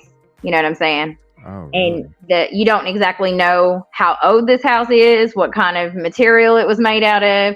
Come to find out, some of the material that's in this house, you know, it's old. Don't get me wrong, but it's toxic when it catches fire and releases those chemicals, you know. Especially them old homes, they have a lot of the pre-code. Exactly. You know, your plasters and all sorts of stuff that they used has asbestos mixed in with it. And, yes. Now, and see, another thing that I learned from a firefighter is watch the smoke. The black smoke is the burning smoke. The white smoke is, you know, from it being put out. Oh, okay. Yeah, see? I learned some things on this, Arlen. Okay.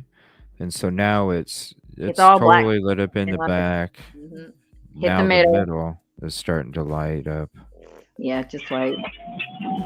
Whoa, look at that kitchen. Yeah, I'm just surprised nobody's spraying a hose. Yeah, they're still hanging out on the front porch. See all that smoke billowing out? Right. Oh, look at the middle now. Yeah. Oh, it's spreading real quick. That must be where furniture. Holy crap. Whoa. Whoa. Yeah. Furniture. Oh my gosh. Yeah. Okay, and now watch how fast they get it taken care of, though.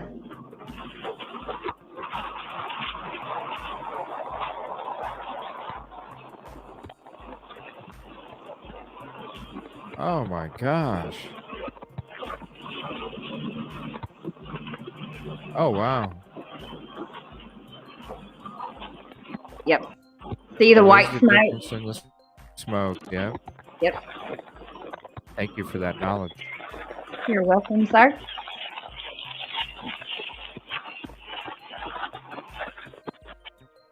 Oh, I have two uncles that are firefighters, and I showed them this video, and they were just like, why are they not in jail? Right. I mean, that dude chilling on the porch, you know, I don't Both of them. Oh, so there was two up there the whole time chilling on the porch? There was one that was just screwing around for a minute, but towards the end, there was two of them up there. One had, you know, gotten ready for the hose, and one had to bring the hose. Oh my Lord. So that's why he was just hanging out. So now we're just strolling along. Just walking. I mean, the fire's out. That's cool. Right? Wow. No rush. So is it muted? Oh.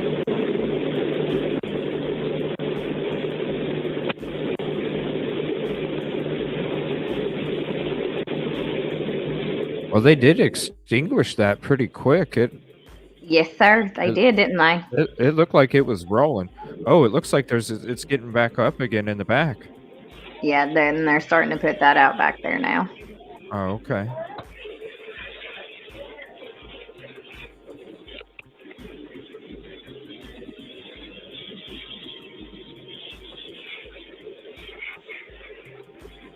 And there's somebody just strolling by again. I'm pretty sure that was Josh Ayers that walked by that time, which is the homeowner that was renting this out. Okay.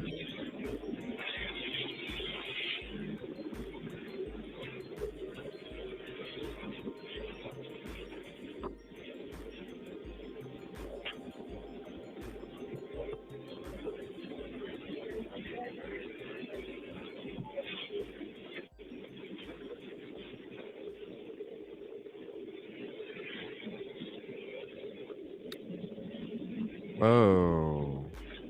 Yeah. Look at all that. Is it starting back up in the living room again? I think some of that is in the inside and they hadn't got it all quite out yet. But they had gone through and gotten most of it out. Like, it's just, this is all crazy.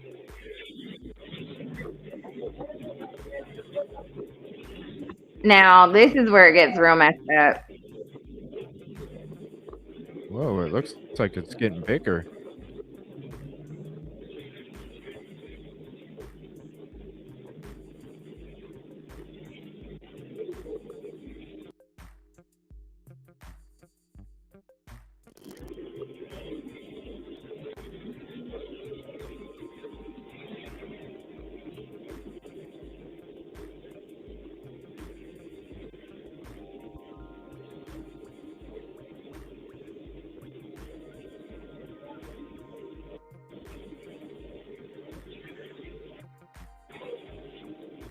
And then you just got, you know, somebody gawking.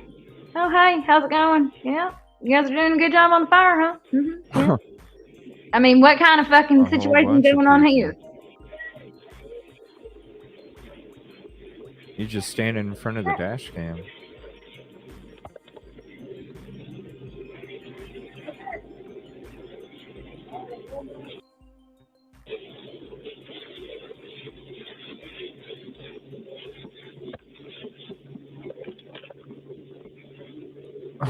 They go strolling along together. Right. What? Skipping down the yellow brick road. I don't fucking know. It's ridiculous. What the heck?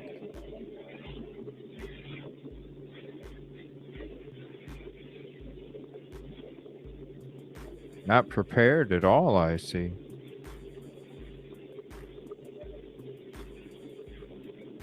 It was a very uncoordinated, half-ass job. Yeah.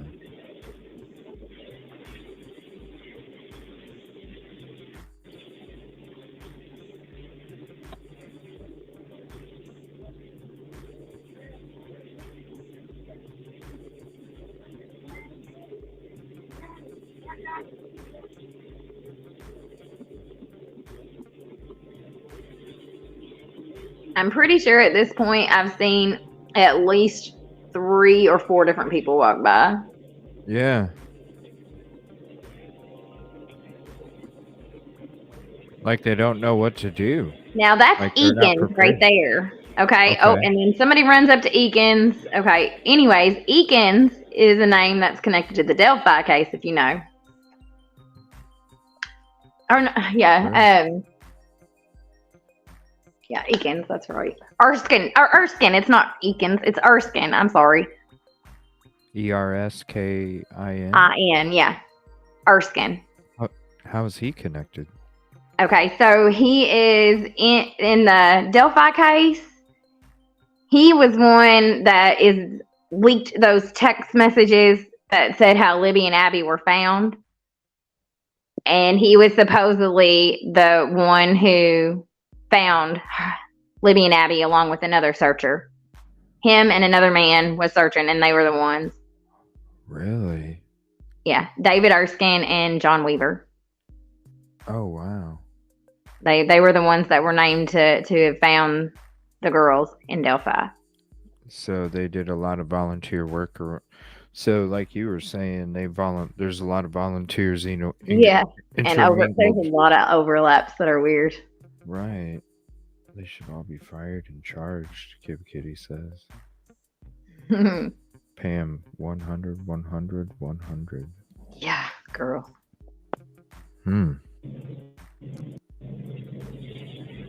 There's Erskine, riding around. Somebody run up to him. Oh, what? No, I'm good. I pulled my zipper up. No.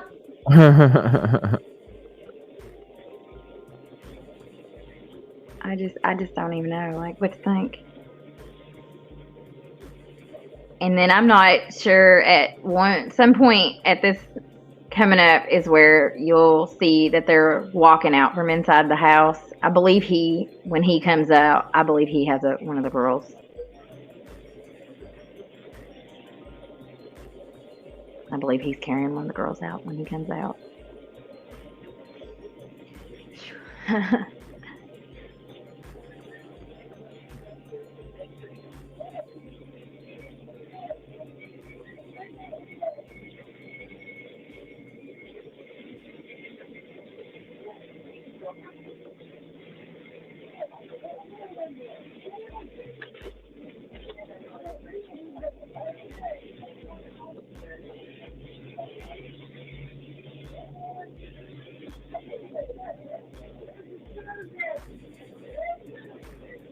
They're having an argument in there.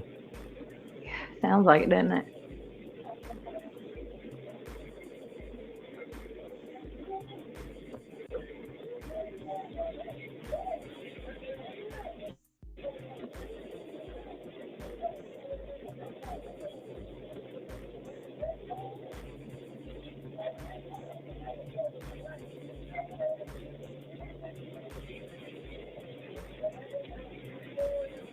Alright. It's not something is it something I should show as part of the case, or? I honestly, this is the part that I can't. I don't know if Meow Zedong had cut it out. I don't know if she left it in. I don't. She might have left it raw. I'm not 100% sure. I haven't watched it since. I know that some of it was, edited somewhat.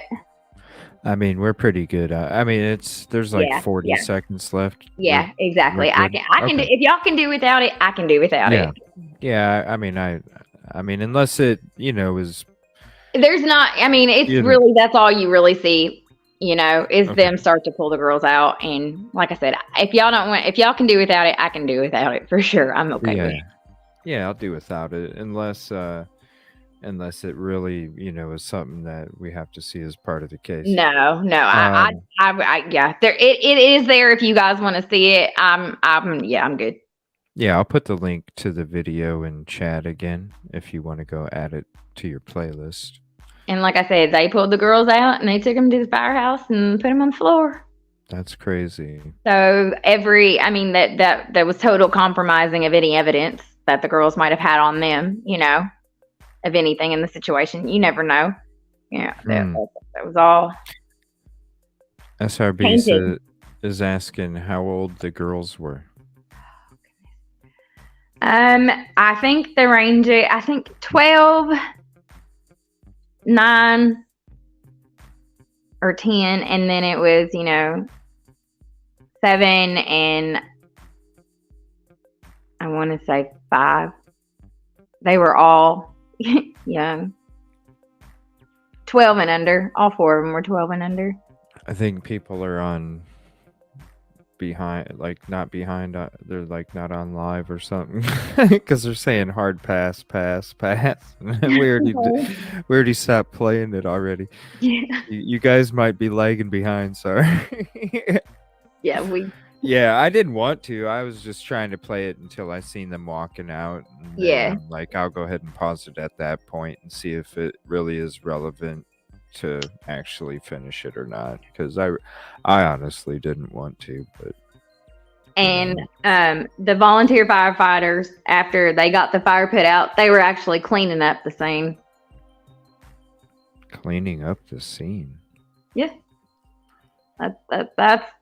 I mean, why would you clean up the scene? You just tampered with evidence, in my opinion. So, I mean, yeah. It kind of reminds me of this movie, like it's an old school movie called Backdraft. There you go. All right. Somebody starting fires for the hell of it. Okay, so you know the movie? Okay. You getting a Backdraft theme? Because I always did too. Really? Is that what? Because it just kind of reminded me of that movie. I'm like, you know, when you said that they were cleaning up the scene, then all of a sudden that Backdraft movie popped in my head, and I'm like, huh, okay, that's interesting. Now, if you go to Meowsdong's page, the last short that she put out, not about the Anthony Greeno, the one just prior to that, where she is like marking on all these papers and stuff. She actually, if you click on the 3 dots in the description, there was the reports were finally released for it, and you can see all the information on the fire report of this case finally released. That's what Silky was asking me earlier if I saw the report. Okay, let me share this screen again here real quick. CJ, thank you. I appreciate you getting this out like this. Oh no, it's no problem. I appreciate you hopping up and being comfortable enough to let us know about this. The ages, yeah. Kiana Davis 11, Kiara Phillips 9, Kurel McDonald 7, and Kiani Welch 5. 4 sisters lost their lives in an intentionally set fire in Flora, Indiana, 11/21/2016. This case has been ruled a homicide. On Monday, November 21st, 2016, the Flora Fire Department, Carroll County EMS, Flora Police, and the Carroll County Sheriff's Department responded to a house fire located at 103 East Columbiana Street, Flora, Indiana. This fire was determined to have been intentionally set, and the investigation of this arson fire continues. The mother of the 4 children, Galen Rose, and 2 responding police officers suffered non-life-threatening injuries. The victim's mother, Galen Rose, hopes the video will generate tips from the public that may finally bring the investigation to a close. The Indiana State Police is the lead investigative agency and is being assisted by the Carroll County Sheriff's Department, the Flora Police Department, and fire investigators from the Indiana Department of Homeland Security. Yeah. Wow.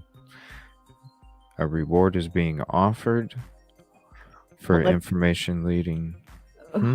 You want so some of the reward money that they had raised for information, you know, if it led to an arrest, it had been setting for so long that Carroll County had decided that the money needed to be defaulted by their laws or whatever, their, you know, city council laws, to the volunteer firefighters. So what? Yeah, look into that. That's did I the tell money you that got divvied up? the money that they had earned, I think it was around I can't remember exactly how much, but basically the county or the city, it defaulted to the city through some BS, not even real laws that they tried to say it was, but it's not. Like, you can look it up, but they still gave it to the fire station. It defaulted and got to go to the fire station, and now the reward got dipped down to $5,000. Whoa! And what was it? I want to say that would happen in 2019. It might have even been in 2018 that the reward got defaulted to the volunteer fire department in Flora. Good night, SRB. Good night, Kib Kitty. What was the highest? Like, how much did the fire department get before? They got all of it except for like $5,000 of it. How much was the total? You know, I can't remember. I want to say I think it was less than 50,000. Okay. But I can't remember off the top of my head. Huh. I'm so terrible with numbers, darling. I'm so sorry. You're fine. You're fine. No, you're fine. If you don't, you know.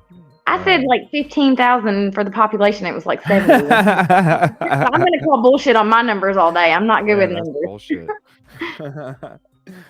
That's fine. Good night, Kib Kitty. I appreciate it. Oh, good night, y'all. SRB. They said thank you for hopping up on panel. And thank y'all for tolerating.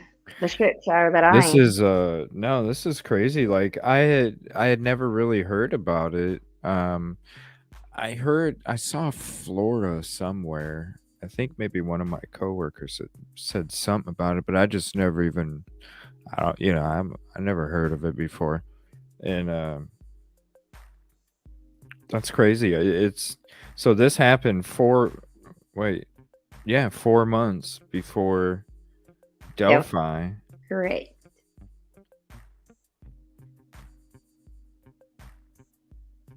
Wow. And this has been kind of like, you know, Delphi just took over and this got swept under the rug. Under the rug. Wow. It's so sad. These girls deserve justice just as much, you know. Right. And Silky, you said you did a couple videos too? Mm-hmm. Let me go to Silky's page real quick and see Yeah, I think I've seen one of the videos that Silky did put out on Flora, and she puts out really? good content. No, She she's does. such I a like sweetheart. Yeah, let's see. It makes me feel like I'm home when I listen to her. So I like it. Oh shoot, whoops. It's lagging. Yeah. Okay, let's go to videos. And there are suggested links between the two incidents. So let me see here. Delphi. Okay, right here. So this is, should we watch this one first, Silky? Flora fire, incompetence, cover up, or racism? I would say it was a little bit of all of them. Let's see. We'll start with this one. Is there a certain one? I'll go ahead and start off with this one, and if there's a certain one, let me know, Silky. Silky reminds me of my nanny. I just love it. Is it gonna click or what? There it is. Whoa. It came up with that Texas case. That's weird. Watch the second. Wait, So while I not this one, a different one? Watch the second. Let's see here.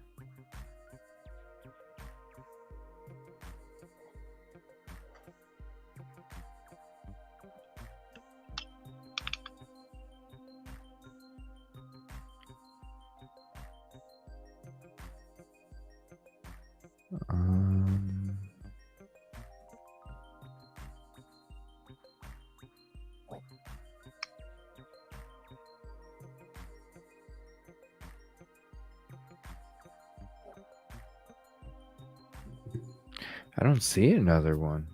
7 months ago? Yeah, I don't see it. Maybe I missed it. Hold on. YouTube's being buggy right now. Yeah. Maybe that's why chat's being buggy. Let's see. Nashville. Oh, okay. So, okay, that was the second one. Okay, so this one was 2 weeks ago. The other one was from 7 days ago. I go over the fire port. It's closer to the top. Oh, okay. So go to the top right one then. Okay. Yeah. And then we'll watch the other one after this too. You're going even further into the Flora fire arson case. I'm going to be showing you parts of the fire report, the response time, and some actual video. And if this doesn't make you angry, then honey, nothing ever will.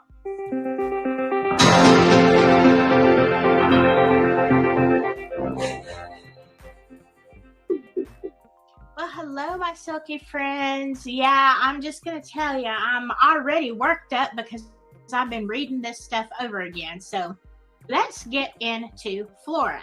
Now, let me just say that I immediately lost a couple of subscribers from my last Flora video, which, you know, I started off by saying Is this because they are not white?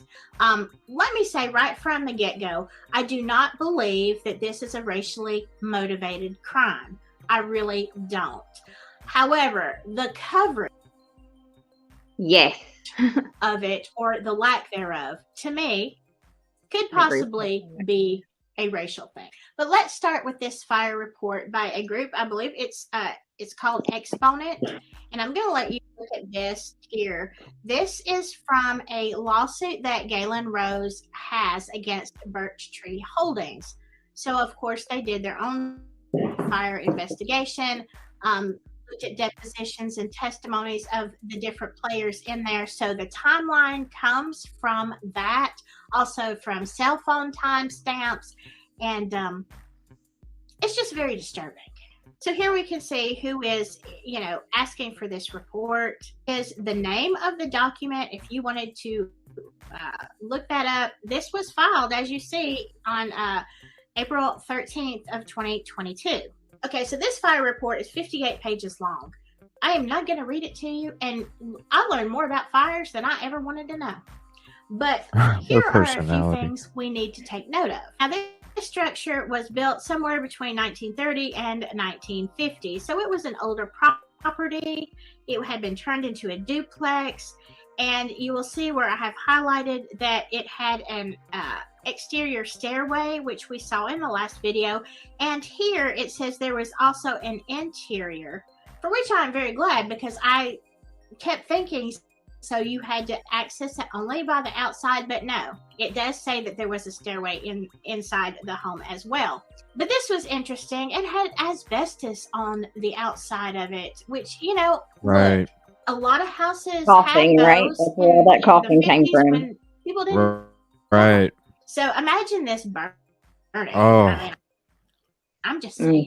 Mm-hmm. Okay, at the time of the fire, there were people in both rental units. On the upstairs unit, Courtney Dons and her fiance, Anthony Gray, were sleeping. They heard the smoke alarm, but because they slept in the living room, they were able to get out fairly quickly. Courtney said when she woke up, her eyes were burning and she started choking. And once she got outside, she observed that the smoke was pouring out of the house. Next door were Adam and Elizabeth Ayers, relatives of Josh Ayers, part of Birch Tree Holdings, who was the actual owner of the house. Now, up in here is where I get a little bit ill.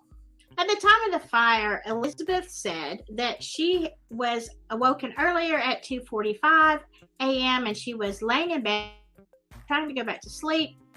From the front door, they could see smoke and Ms. Rose out on the front sidewalk screaming for help. They found her covered in soot, distraught, and frantically requesting help to save her children from the upstairs bedroom. Ms. Ayers reported the fire to the property owner and 911. And we're going to address this in just a minute, but keep watching. Okay, so the emergency responders were toned out for a fully involved house fire at 3:35 a.m. The first emergency responders to arrive were police officers who were also volunteer firefighters. The first arriving responder was Officer Dissinger of the Flora Police Department. So basically, what it's going to talk about is Adam Ayers also ran in and was trying to save the children, but those two officers ran the house first thing. But now remember, they were not dressed out in, with air packs and all that kind of stuff. So when they went in, they quickly found that they couldn't get very far. When Officer Yoder got there, he recalled smoke just rolling from the house on his arrival. Then Deputy Yoder recalled breaking out an east bay window on the front porch, and Dissinger punched out two windows on either side of the front door. So this is kind of confusing to me. Officer Dissinger says he's going up the outside stairwell, and he gets up there to the landing and he sees a woman saying, "I've already gotten the kids out." I'm assuming that this is Courtney and she's talking about her kids, but he goes back down. So I don't know what happened in that moment of confusion. It wasn't Galen up there because she clearly didn't have her kids out. So this is a little murky to me. But maybe I'm just misunderstanding the situation. At approximately 4.75 minutes after the initial 911 call connected, Deputy Yoder departed for the Flora Fire Department as Flora Fire Chief Adam Randall arrived at the site. Okay, so what you'll see in the dash cam, if you watch the full video, is Yoder goes into the house and he can't get the children out. So he gets back in his car and he goes to the Flora Fire Department, who still haven't left the fire station. Now the police officer is there. He's gone in the house, got to the fire station. Crazy. What the heck? What are you doing? Right. But let's continue. Approximately 2 minutes after having departed the site, or 6.75 minutes after the first 911 caller. Go ahead. I just love her. By the way, it's Dysinger. Dysinger, yeah. Dysinger. Okay. This is. I love how she says it though. She's so cute. Connected. I know, it's great. Deputy Yoder returned to the site along with the first responding fire engine and the Flora Fire Department's equipment and bunker gear. Okay, in the last 6.75 minutes, a police officer has arrived at the house, went into the house, decided he can't save the children, got back in his car, went to the fire department, and came back. And now the fire department is actually there. Right. Now, let me say this. When you watch that whole dash cam video, you will see exactly how close the Flora Fire Department was to that danged house. As firefighters will tell you, you only have 4 minutes to save a person before they pass away from asphyxiation, okay? So now it's been almost 7 minutes before you got there. I don't get it. Okay, now let's look at this one thing. It says firefighter Jeremy Hayes also reported breaking out a window on the front porch later in response, and then observed that the front room immediately caught fire but was quickly controlled by water application. Well, yeah, that's why you bring the fire truck. Fire suppression application began approximately 12.25 minutes after the initial 911 call. Wow. I'm telling you, when you see the video, you are going to be livid. But by this time, the children had all passed away. They did try CPR, but nothing. They were already gone. Officers Yoder and Dissinger also received injuries, as did Galen Rose. They were all transported to the hospital. Okay, so now I'm going to show you some video from Fox 59 of the dash cam of Drew Yoder. I could have done this straight from 59, but I wanted to show you some clips from Crime Night, who goes through this whole video. I will leave a link below to his video. He does such a great job, and I wanted you to hear his commentary because it is absolutely fantastic. And you really have to see the whole video to understand the whole thing. So let's hear what he has.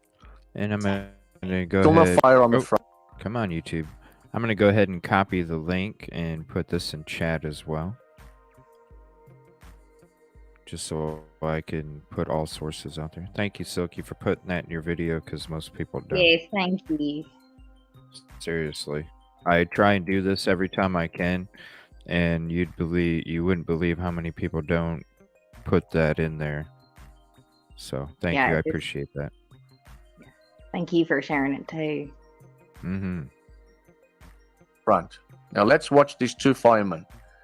Remind yourselves, they're still not into the property. Not gone in. You're going to start hearing Galen Rose crying again, shouting.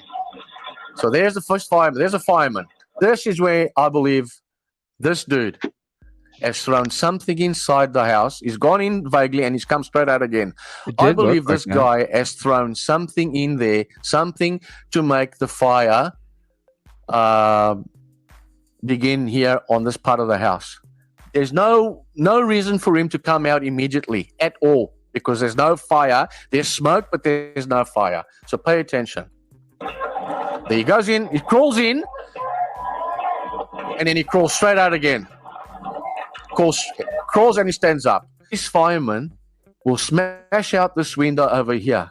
And as soon as he does that, and there's a fire over here, you watch how this thing just engulfs in flames. Yeah, it's Pay quick. attention, I'll show you. It's quick. Still no rescue recovery, still nothing. Absolutely nothing. Now you're going to start noticing there's going to be a flame that's going to start over here soon enough. Now, it's important to notice, whilst I'm here, I want you to pay attention to this individual, how he's going to smash out this window. Because by doing so, you watch how this fire completely engulfs the house, because all of a sudden there's more oxygen flowing through that property. They waited a little bit. Crazy. I'll explain it to you as we go along. They're still looking. Still haven't gone in. They're paying attention at what's happening. Still haven't gone in. Now, right there. You need to hear he's smashing the windows. I want you to pay attention. He's smashing this window over here. Listen, you can hear him crack the windows.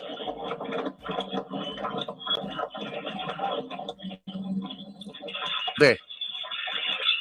Now you watch, pay attention to this fire. Watch. Did you see this? Immediately, as soon as this oxygen began breathing into that house, watch how this fire began from the back, and it just walks itself forward. Pay attention. And there's still no hoses being put on the fire. Absolutely nothing. They still haven't opened their hoses. The fire's just completely taken off. And they're still there. They're still not watering the place. Nothing. Yep. Now look, it's now out through the front window that was smashed in by this fireman over here. He smashed it in. Now the fire is out of that window because the oxygen is there.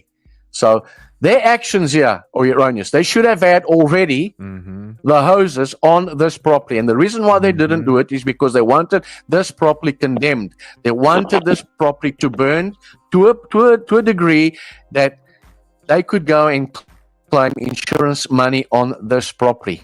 What they didn't expect was for this thing to get completely out of hand where those 4 little girls died. Let's continue. Now look how this fire is raging out of control. Now pay attention to this fireman. He should have put his hose on there already, and yet he's not. Now look at his actions.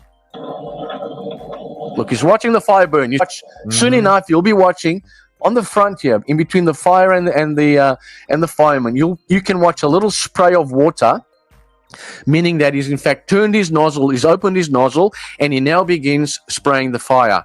And I want you to pay attention also at how soon the fire is extinguished. It's about 4 or 5 seconds that this fire was extinguished. Pay attention, folks. Yeah, it's pretty much everything we were.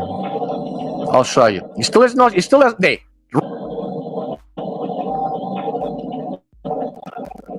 Right there, he's opened the hose. Now there, you can see the hose stretch, and you can hear it. Right there, he begins watering the fire. Yeah. That's at the juncture where this fireman begins watering the fire, having waited for the fire to burn a little bit more. Now he's spraying the fire. Why did he have to wait so long? Why wait so long, folks? A good minute had gone by. How soon this fire was extinguished, folks, front and back. Okay, are you as flabbergasted by this whole thing as I am? Yeah, 4 to 5 minutes. They weren't putting nothing in there, you know? Exactly. And wow, it definitely makes sense with the thought of them tossing something in there, because it did look kind of odd when they that first one, he was kind of being a little sketchy on that porch. I agree. It's suspicious. I figured that would be brought up. I thought it was rather suspicious too. That is speculation that there is a possible accelerant that maybe he added to that for it to bring it forward so fastly. I just thought when we first watched it, I just thought it was a lot of furniture that just engulfed that quickly, but it was quick as shit. I remember when we were watching it, I saw that middle window start to light up, and it wasn't no time before that whole front end was just woo. Yeah. Insane. It is. Yeah. My mind can't even conceive of firemen standing on the porch waiting for the fire to get bigger. Even back up before that, when you watch the whole thing, when Officer Yoder first gets there, you see a window or some kind of opening. You see a live flame there under the stairwell on the exterior. So why didn't the fire truck immediately go to the spot of the fire that was like in the kitchen, dining room to that exterior door? Why go to the front porch when the fire is in the middle of the house? Yeah. It makes no sense. But yet you're going to stand out on the porch forever. Right. Wait till it really catches on fire. Did they add accelerants? I don't know. But whether that happened or not, you cannot deny the fact that those firemen were on the front porch for minutes. Minutes. And then they break out the window, and of course it ignites the fire even more, and still no hose. If you had to break the window there for whatever reason, you should have immediately started with the hose. But no, they just let it burn. To me, they are as much to blame for the unaliving of those children as the person that set the fire. But that's just my opinion. Now, do you see why this case makes me so angry? But let's go look at the timeline, okay? Because if you're not mad now, then you're really gonna be. Okay, let's look at this. At some point in the morning, we don't have an exact time, Galen Rose was awakened by the presence of smoke in her house. Now, if you'll remember, Elizabeth Ayres' testimony is that she woke up to, hearing Galen on the street saying smoke pouring out and Galen screaming for her children. And it's obvious the house is on fire. And I think I said Josh in my last video. Elizabeth is the one that called 911. But let's look at the timing. At 3:28 a.m., Josh is notified by Elizabeth. They think it says cell phone timestamp.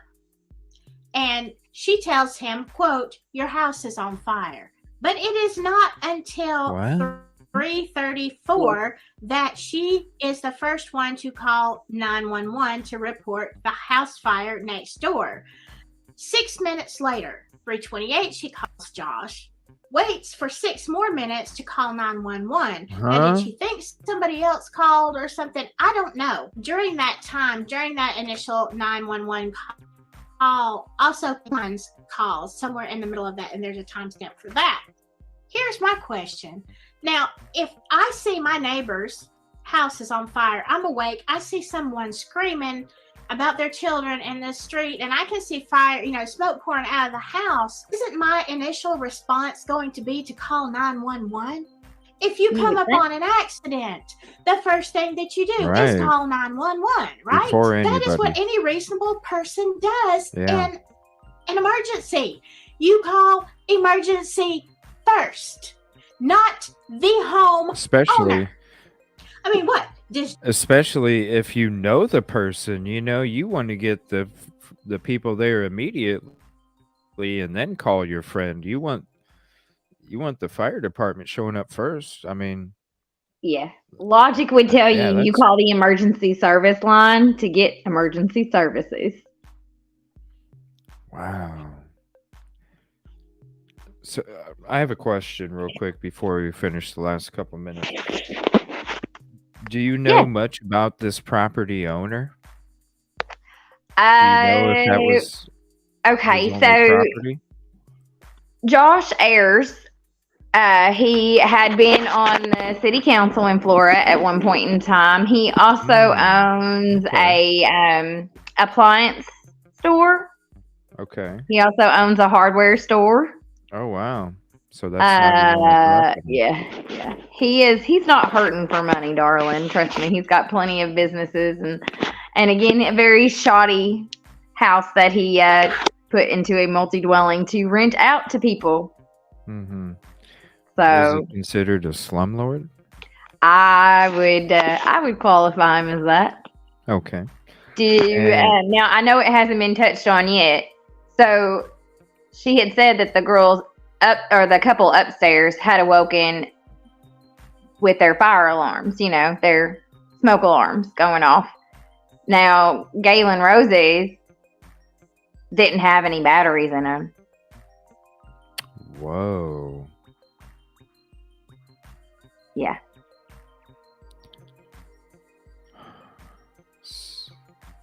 That was something that, obviously the property owner is responsible for. Making sure that there's working smoke alarm. So the one in the kitchen? I believe there was actually 2 smoke alarms in Kaylin's half of the house as the apartment, and then I believe the upstairs also had 2. I'm not 100% sure. They might have just had 1. But I know that the ones that were located, the 2 that were located in Galen's half of the house did not have batteries. Do you happen to have a diagram of the layout of the property? Like Meowzadong has great layouts of all of this, yes. Okay. Like I don't have a channel myself. I don't do all that. Okay. I'm still new to doing the live panels and stuff. This is the only second one I've ever done. Oh, well, thank you. I appreciate it. Thank you. So she has more on the layouts. Okay. Yeah. I call Meowzadong the queen of information when it comes to Flora. I mean, she has nothing but facts, and she can back them up for days. Pam has a question. Do you know what is on that corner now? That corner lot? The house? Oh, the house is still there? Yes. So it wasn't demolished? No. Because the case is still open? I don't believe that is the reason it's not demolished. I believe that the reason it's not demolished is because Josh Ayers doesn't want to have to pay to get it demolished. So, so he didn't collect anything insurance. I believe he did collect some money from it. I'm not exactly privy to all that. Again, I'm really terrible with numbers. So, but I do know that he did collect some money from it, and I do know that he has decided to not pay for a demolition of it. Okay. So really so there's 3 things. Either there is no speculation. There is no way there was trying to get rid of it for insurance purposes. Number 2 was trying to get rid of it because of insurance purposes, and it failed. Right. Or whatever he was doing was what he wanted to take place anyway. Well,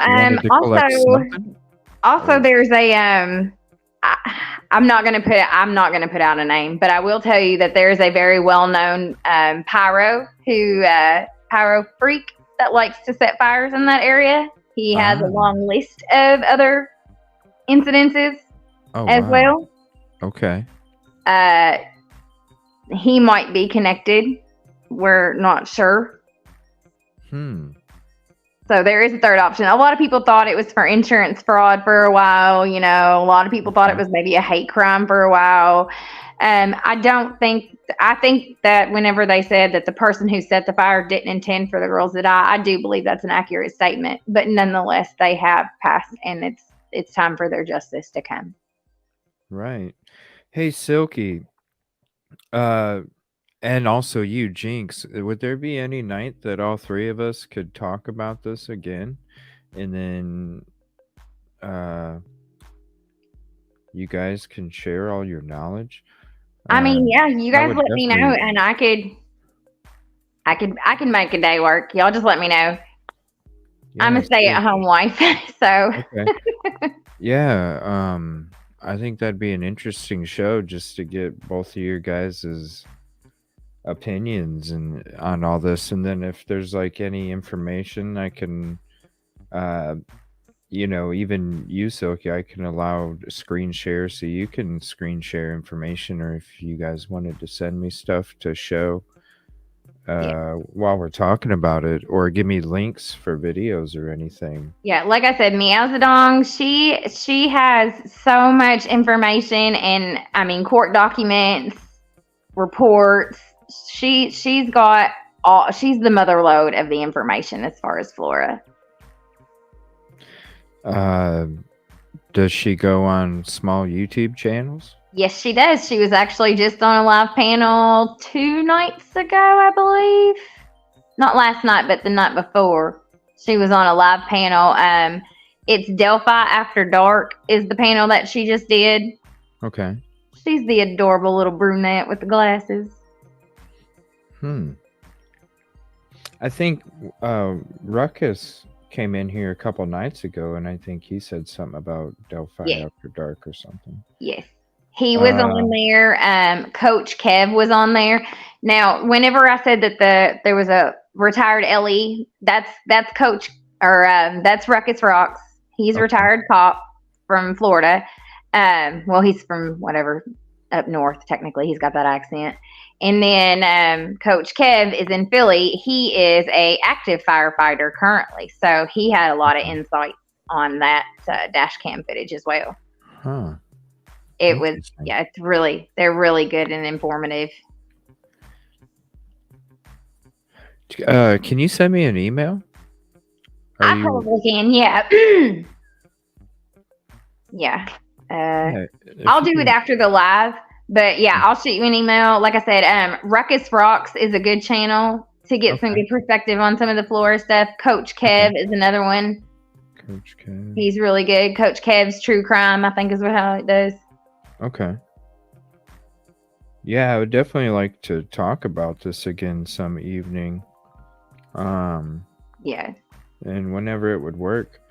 And I'd love to have you on too, Silky. So, I have Silky's email. If you want to shoot me an email whenever, it doesn't even have to be tonight after the show, just whenever you're able to. And then I can kind of figure out, because I'd like to have at least you two on, and then if anybody else would like to, they're more than welcome to. I got 10 chairs at this table, so right on. Yeah, so yeah, if I can link up with you two and we can at least figure out, you two for sure, and then whatever after that, that'd be totally cool. And then I'll go ahead and dedicate whatever night you guys would like to, whenever we do kind of figure out another night or whatever that works best for both of you. I think that'd be sweet. Yeah, like I said, I'm flexible, so y'all let me know. I'm cool. Okay, I appreciate it. Yeah, absolutely. Lone Wolf says, I am PPO based on the autopsy results and evidence that I have the person that started the fire did so to cover up the crime. One child was unalived before the fire was started.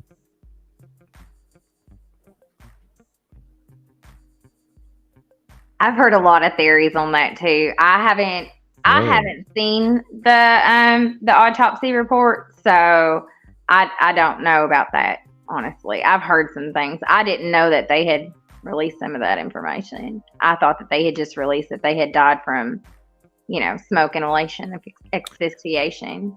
Really? Yeah.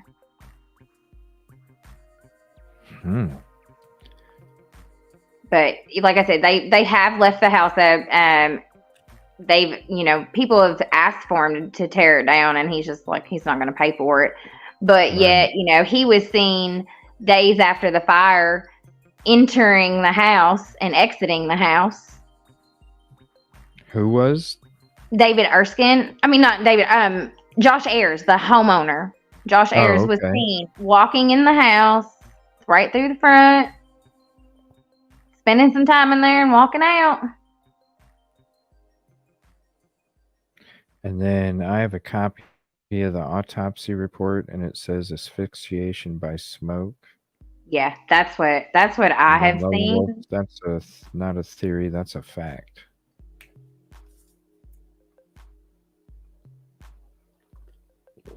Like I said, the only thing as far as the autopsy reports that I've seen is the asphyxiation due to the smoke inhalation.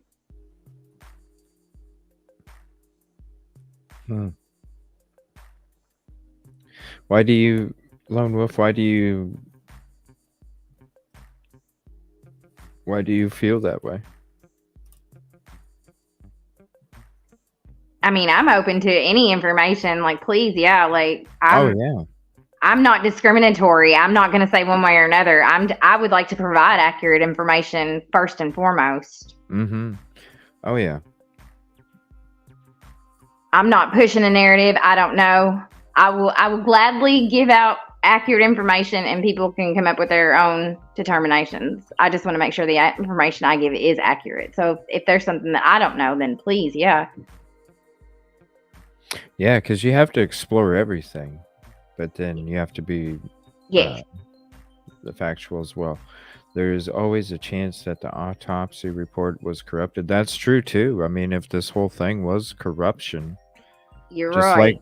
like when we cover Stephen Smith, you know, that autopsy report is, you know what I'm not saying? arguing with that fact right there. You It know what could I'm be saying? tampered with. Right. Yeah, exactly. So that's why we have to explore these things.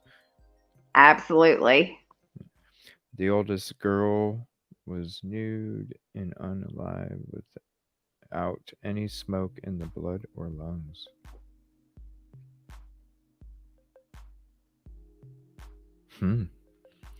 Yeah, I mean, with these cases, especially Stephen Smith, I mean, that thing was from the get-go total cover-up. Yeah.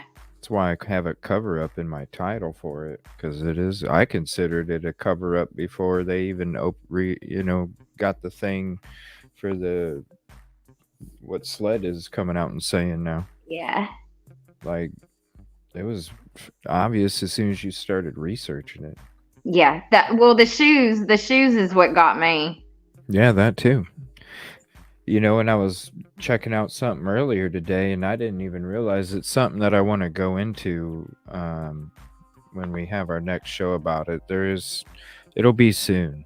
I'll be doing a show soon on because there's some more information and such. Plus, I have to do that read through. So if anybody would like to sit down with me Saturday afternoon and hang out with me and add some commentary to the read through of the 110 pages of the SLED report. It's going to be interesting hearing a lot of the stuff that, you know, that's put out there now.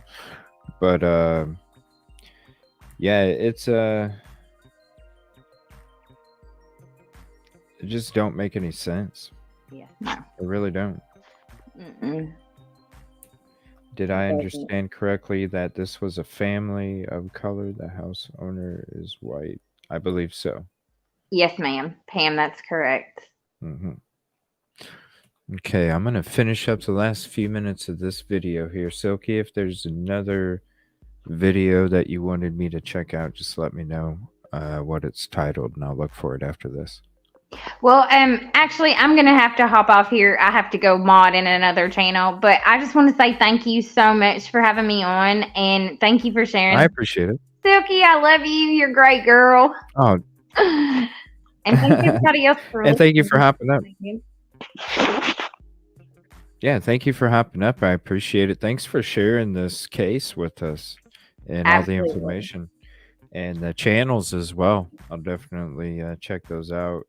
And yeah, just let me know. Just shoot me an email whenever you're done or whatever tomorrow and let me know. And then I'll try and link us three up and do a show on it. Okay, sounds good. Thank you guys again. I appreciate it. Much love. Have a great night. Thank you. Have a great night too. Theory is that Flora fire and Delphi is connected. Yeah, that's what they were saying. What time on Saturday? I'm not sure, Nat. How about ask me tomorrow night? I'll have a better idea. But I'm thinking like maybe around noon, 11 in the morning. Maybe earlier than that. Maybe early in the morning.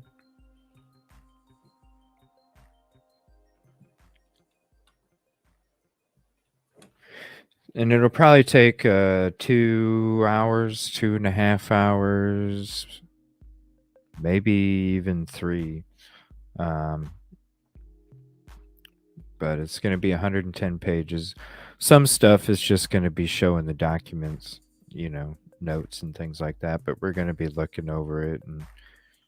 And basically, I'm going to make a video for it so that way we can refer to it in the future. So if we ever need like a chill read through of it. I can just sit back and if you guys are more comfortable, I can do it offline, and then we can post it as a premiere or something and sit back and I can watch it with everybody.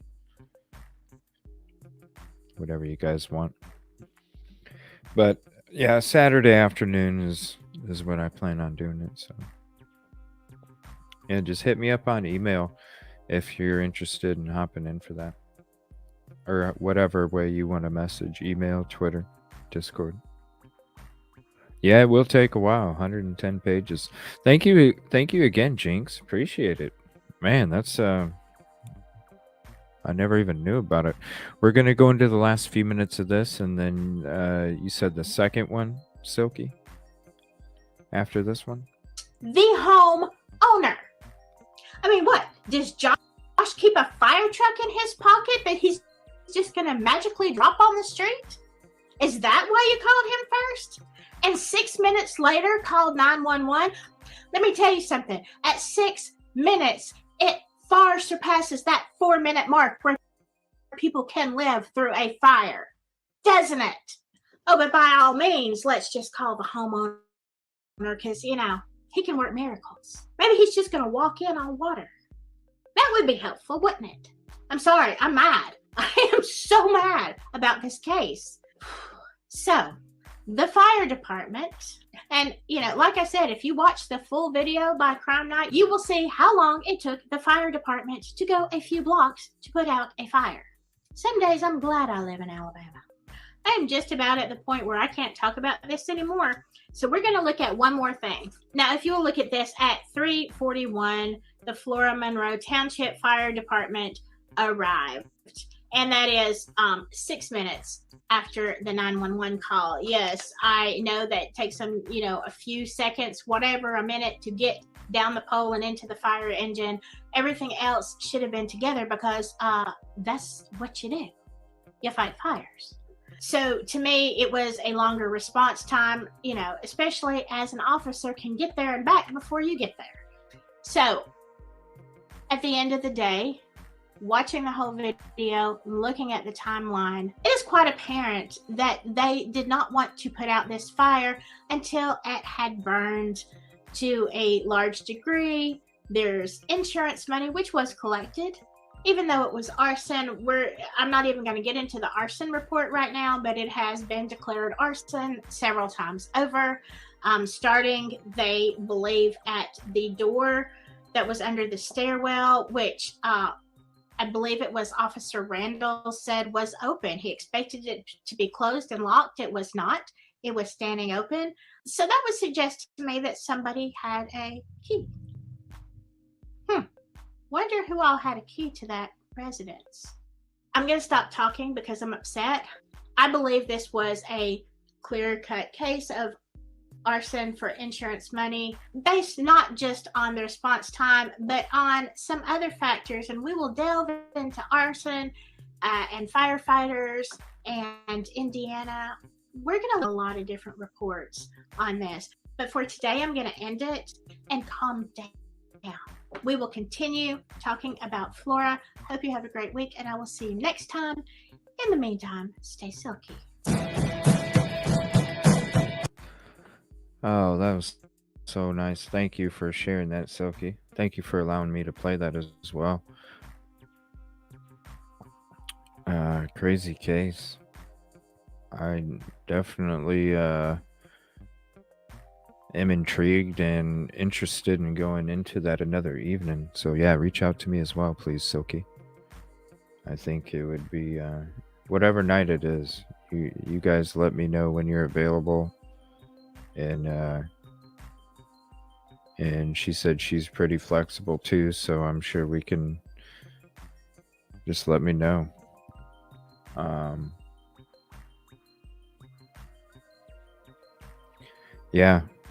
Yeah, just reach out to me what nights from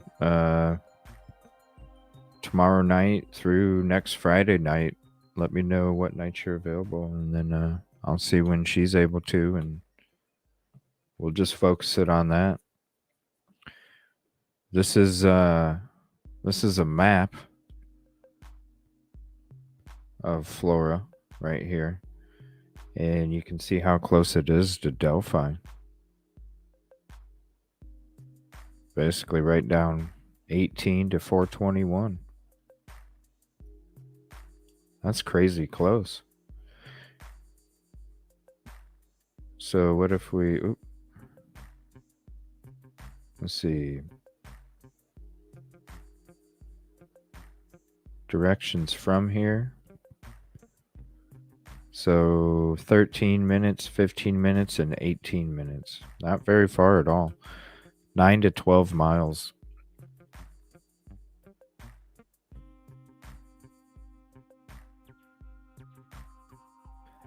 Yeah, and thank you, Silky. I appreciate that.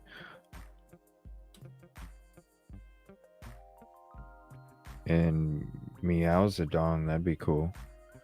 Yeah, very interesting story. I didn't even know about it. So thank you all for sharing that case. Interesting to learn more about it. Very interesting. And not very far at all. And somehow it's connected, huh, Silky? Thank you, Pam. Appreciate it.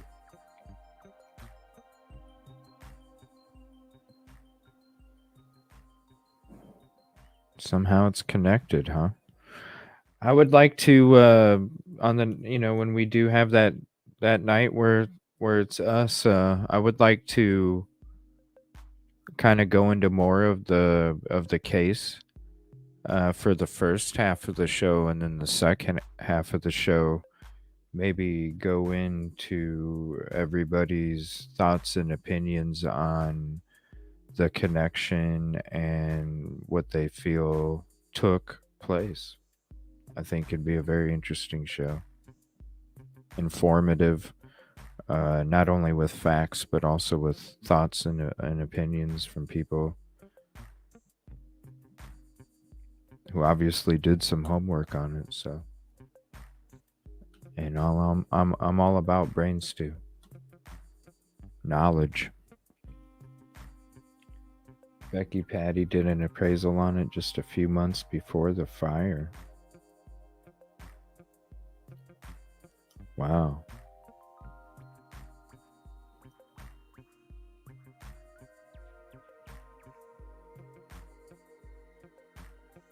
It's unbelievable. And when we first watched that dash cam, just total shock and amazement at what we were actually seeing. We'll go over that again too. We'll go over the dash cam again on the next show. Digging into that a little bit more. I kind of want to look closer at it. At first, I was just kind of letting it all sink in. But yeah, definitely need a rewind on that. And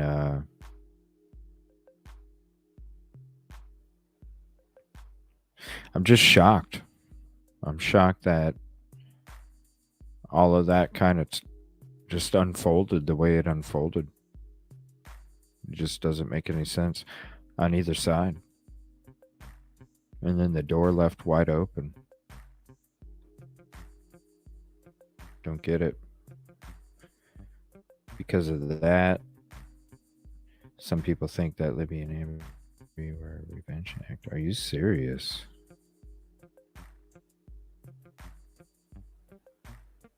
That's interesting. Wow. Yeah, not too far away. I don't know. I'd love to hear about that. Shoot me an email, Silky. We'll figure it out.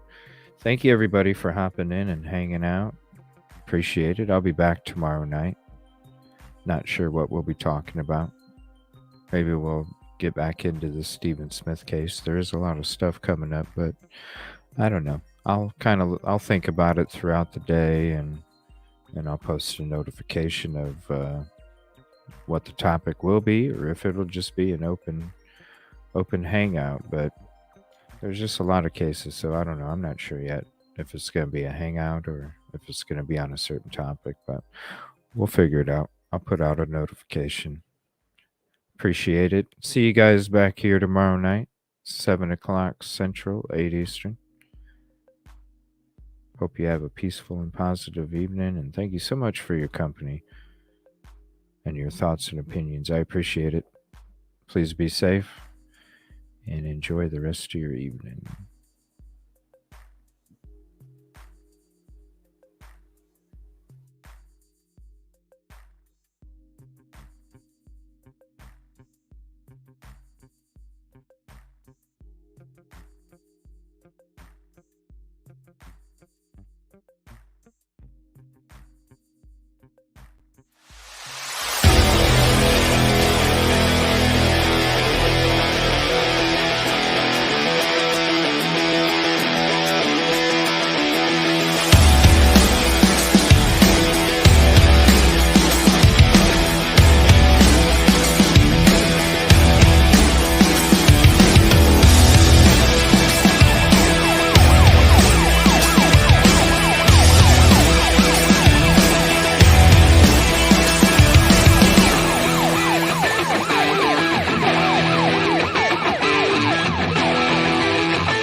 We'll take a ride on that 102 West Division.